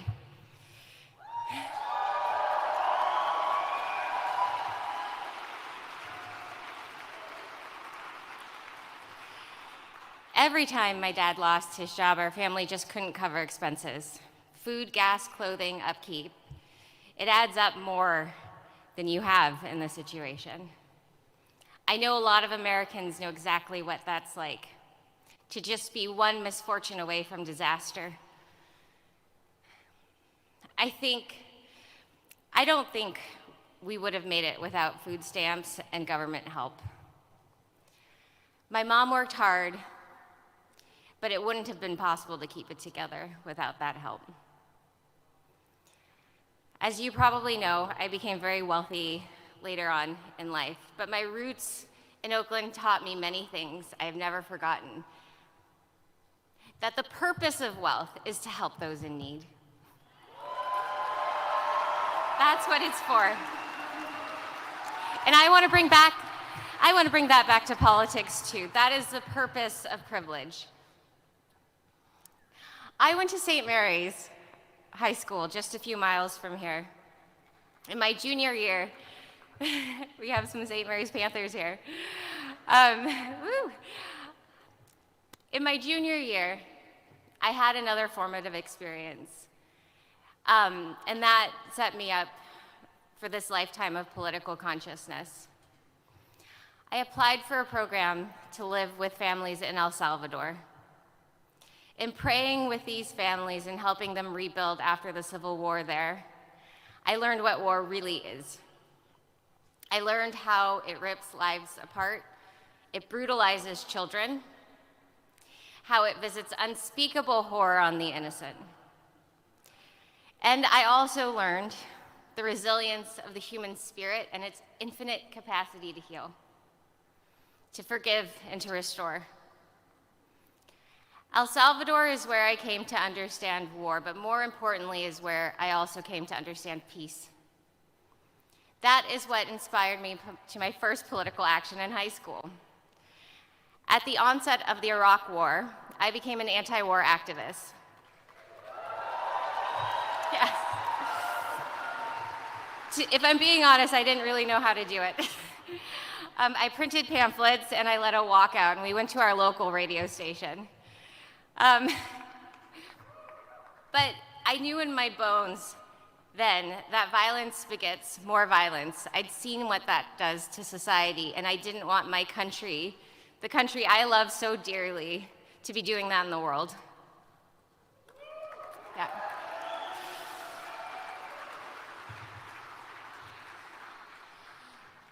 So these are two of my political convictions I hold today.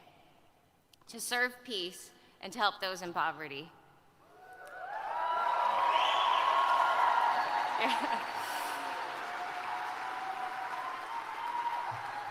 So you can understand why I gravitated to the Democratic Party, because that was supposed to be the party of peace, the party of compassion. Many Democrats, we still believe in those ideals, but unfortunately, as an institution, it has lost its way.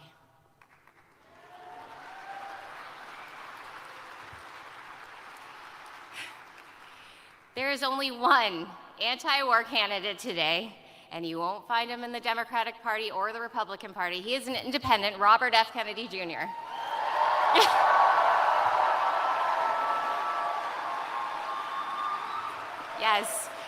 Yes, and it is his commitment to peace and to the welfare of hardworking people in America that draw me as a person of compassion to his candidacy.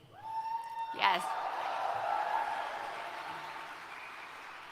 As recently as a year ago, I really didn't think much of Bobby Kennedy because I didn't know much about him. All I had was a mainstream media narrative that was effectively telling me horrible, disparaging things. But then a friend who's here today pulled me aside and she said, "Nicole, please do me a favor. Just listen to an interview with Bobby Kennedy, just one." So I did. And then I listened to another one and then another one, and I recognized that the person who I was seeing in these interviews was the exact opposite of the media slander of his character.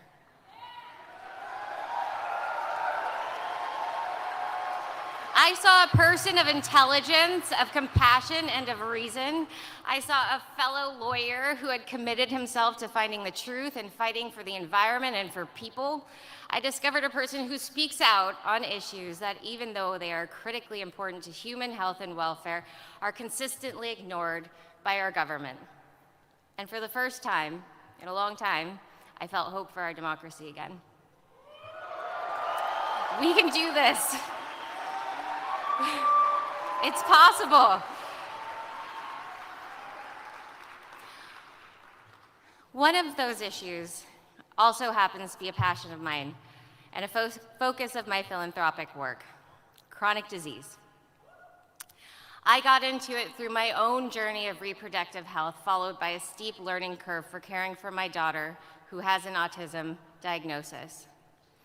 In that journey, I discovered that women's fertility is in precipitous decline around the world. We are facing a crisis in reproductive health that is embedded in the larger epidemic of chronic disease. Because it has been so personal for me and my daughter, I got deep into the research and consulted some of the best scientists and doctors. Let me tell you what I found. There are three main causes. One is the toxic substances in our environment, like endocrine disrupting chemicals in our food, water, and soil, like the pesticide residues, the industrial pollutants, the microplastics, the PFAs, the food additives, and the forever chemicals that have contaminated nearly every human cell. Yes, and it makes you angry to hear this. It makes me angry to say it because we shouldn't be here right now. Second is electromagnetic pollution. You don't hear politicians talking much about that either, but it is something we need to look at. As Bobby says, we need to investigate every possible cause of chronic disease epidemic that is devouring our nation from the inside. Third, I'm sorry to say, is our medications. Pharmaceutical medicine has its place, but no single safety study can assess the cumulative impact of one prescription on top of another prescription and one shot on top of another shot on top of another shot throughout the course of childhood. We just don't do that study right now, and we ought to.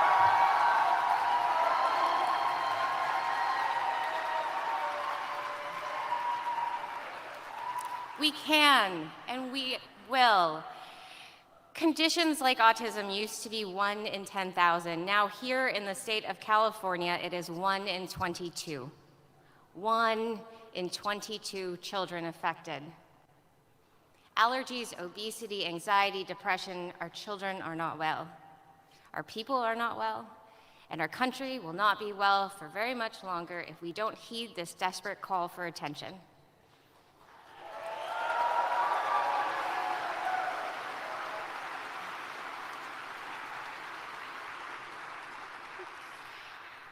I've spoken to our government agencies. Trust me, I've tried. I've spoken to senators, I've spoken to governors. They all know something is wrong, but none of them take any action. There is only one candidate I have met for president who takes the chronic disease epidemic seriously. It is Robert F. Kennedy Jr., and I will be his ally in making our nation healthy again. Yes.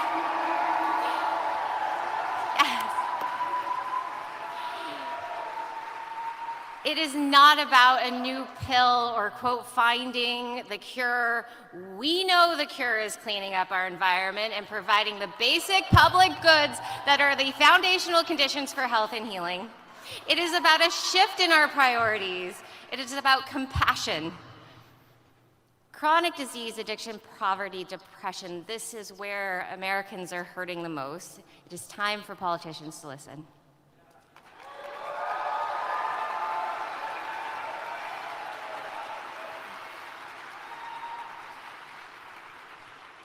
So here is how the Kennedy-Shanahan ticket is going to end the chronic disease epidemic.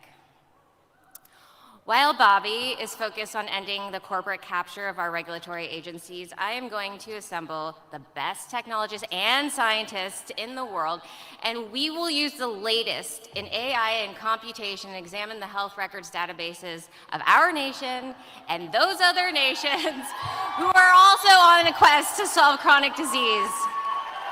We will find the answers. We will find the answers to our most pressing health concerns within weeks, not decades. We can, if we have access to those databases. It is time to move out of the dark ages of medicine. We can solve the mysteries guarded by corporate influence. We can move from Band-Aid solutions, and we can end this chronic disease epidemic once and for all. I believe it.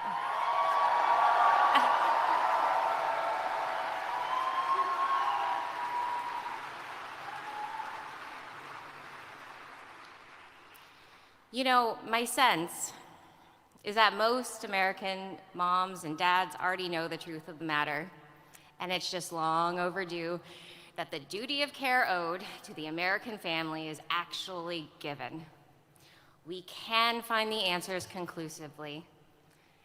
You know, I have a background in tech, so I tend to think in terms of data. In my tech days, I developed AI-powered software to automate affordable legal services. Well, guess what? The CDC and research institutions have the data we need. We can apply technology to figure out environmental factors. We can figure out what's making us sick. We just have to ask the right questions, do the right research, and apply the right tools. We have to rid science of the corporate bias that contaminates it today. Then we put this thing into reverse.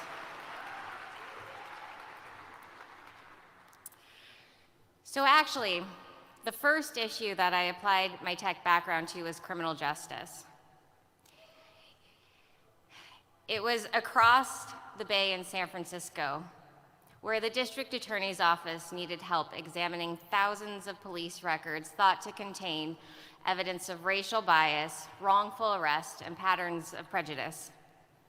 I put together a team of computer scientists to develop a computational method to collate these records and design a method for analysis. But what I really learned through this was the sorry state of criminal justice in our country. It isn't just about policing. It is about the school to prison pipeline. It is about a broken and dismally functioning infrastructure. It is about recidivism that we have not taken the right approach to.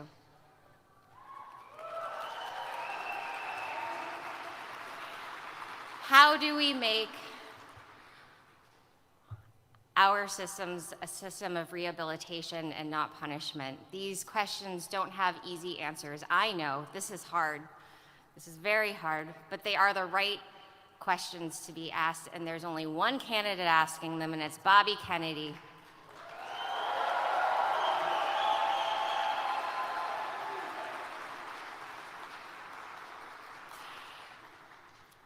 And I'm going to mention one more issue close to my heart. This has to do with climate. My interest in health and solving climate issues has led me to the realm of agriculture. I realize that a nation's health comes down to its soil and the people who work it. Hell yeah. Healthy soil is the foundation of healthy food, it is the foundation of a healthy ecosystem, and it is our answer to the climate crisis.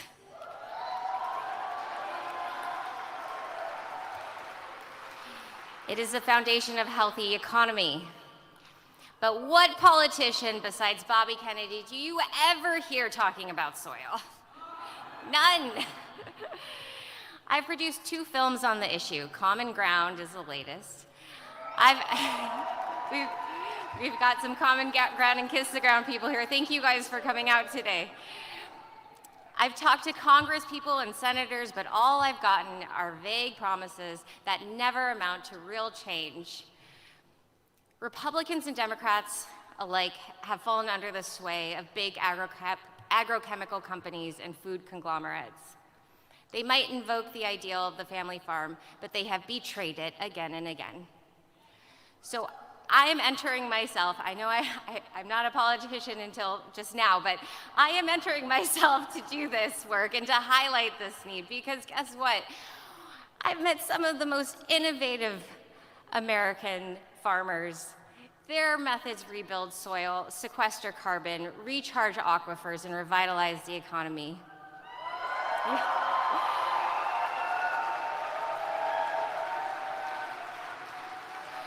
And you know what? We don't have to force anyone to do anything or to imitate them. All we have to do is change our system of regulation and subsidy to support those methods. We can no longer support extractive corporate agriculture. I am so hopeful for this. I hope you all understand now what has brought me into politics, hasn't it? And what, in this moment, I am leaving the Democratic Party.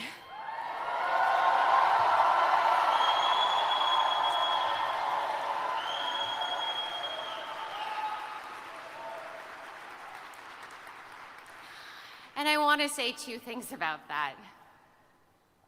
First, even though I am leaving the party, I believe I am taking the best ideals and impulses with me. The Democratic Party is supposed to be the party of compassion. It is supposed to be the party of diplomacy and science. It is supposed to be the party of civil liberties and free speech, and most importantly, the party of the middle class and the American dream.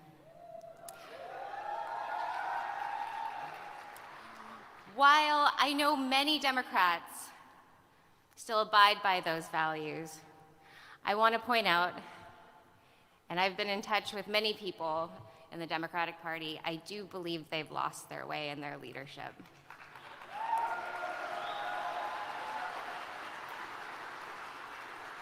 I worry for the party's overwhelming interest in elitism, celebrity, and winning at all costs. And I worry that they do it even if that means turning a blind eye on the issues that they all know to be true. I know this because I've been in those circles for the last 8 years, and I have grown increasingly tired of it.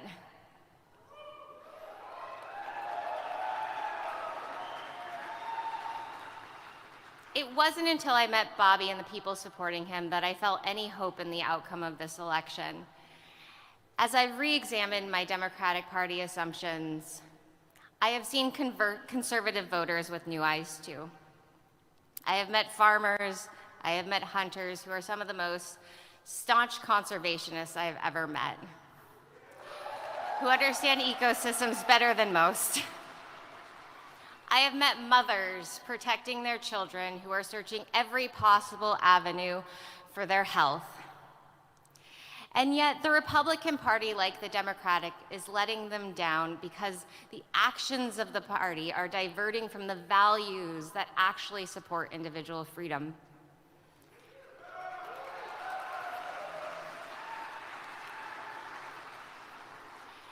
In fact, the very failure of both parties to do their job to protect their founding values has contributed to the decline of this country in my lifetime. Maybe that's why I see so many Republicans disillusioned with their party as I become disillusioned with mine. If you are one of those disillusioned Republicans, I welcome you to join me, a disillusioned Democrat, in this movement to unify and heal America.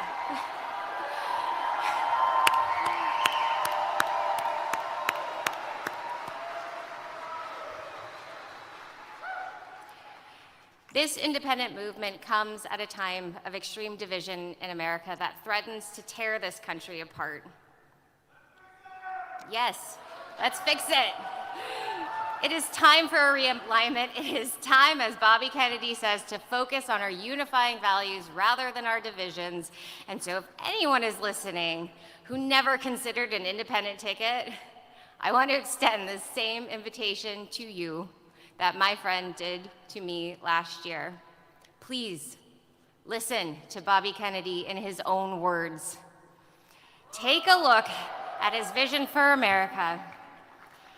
It is a vision that I share too, as I spend the next 7 months of my life getting him on each and every ballot in this country.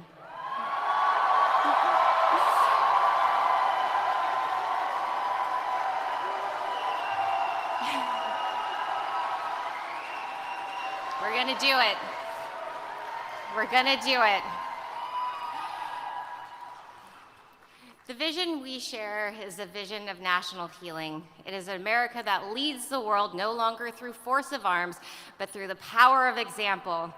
It is an America that wages peace through diplomacy. It is an America that had become the sickest industrialized country on the earth and turned it around. We're gonna turn it around. It is an America where everyone who works hard can afford a decent life. It is an America where people of all races receive fair and equal treatment under the law. It is an America whose freedoms are the envy of the world. It is an America with honest and transparent government institutions. Can you imagine a country whose government doesn't lie to you?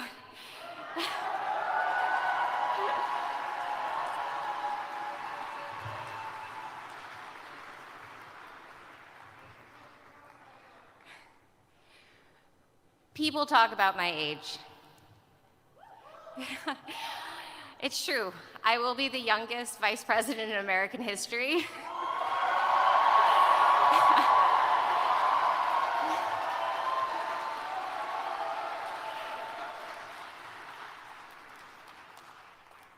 Let me tell you why so many of us young people have turned away from politics. It's because we lost hope that change would ever come from inside the system. After all, which party wins with promises of hope and change or to drain the swamp? Things proceed as usual, declining bit by bit each passing year. So that's the reason. But the other reason is that we can't stand the phoniness anymore. We can't stand the lies. We can't stand the inauthenticity. And that's why Bobby Kennedy leads in all the polls among young people. We are hearing our voice in his.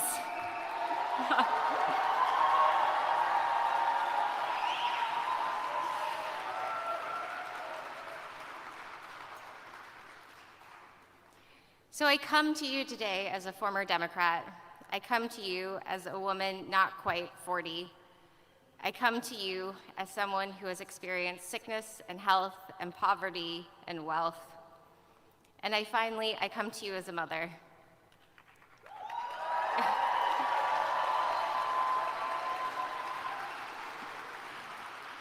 You know, most of the philanthropists I work with are women, other mothers. And initially, it was a mother who's here today who reached out to inspire support in this campaign. I never thought in a million years I would be up here running for vice president. No. No.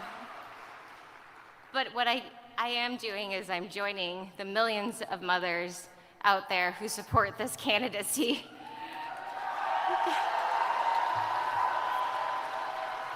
They are Republicans and Democrats and independents. They read the labels at the supermarkets in order how to keep their kids healthy. They watch in anguish, many of them, when their children suffer from chronic disease. They cry silently as their teenagers deal with depression, anxiety, and addiction. They do their best to hold it together, and they do because they're frickin' strong. They're my heroes.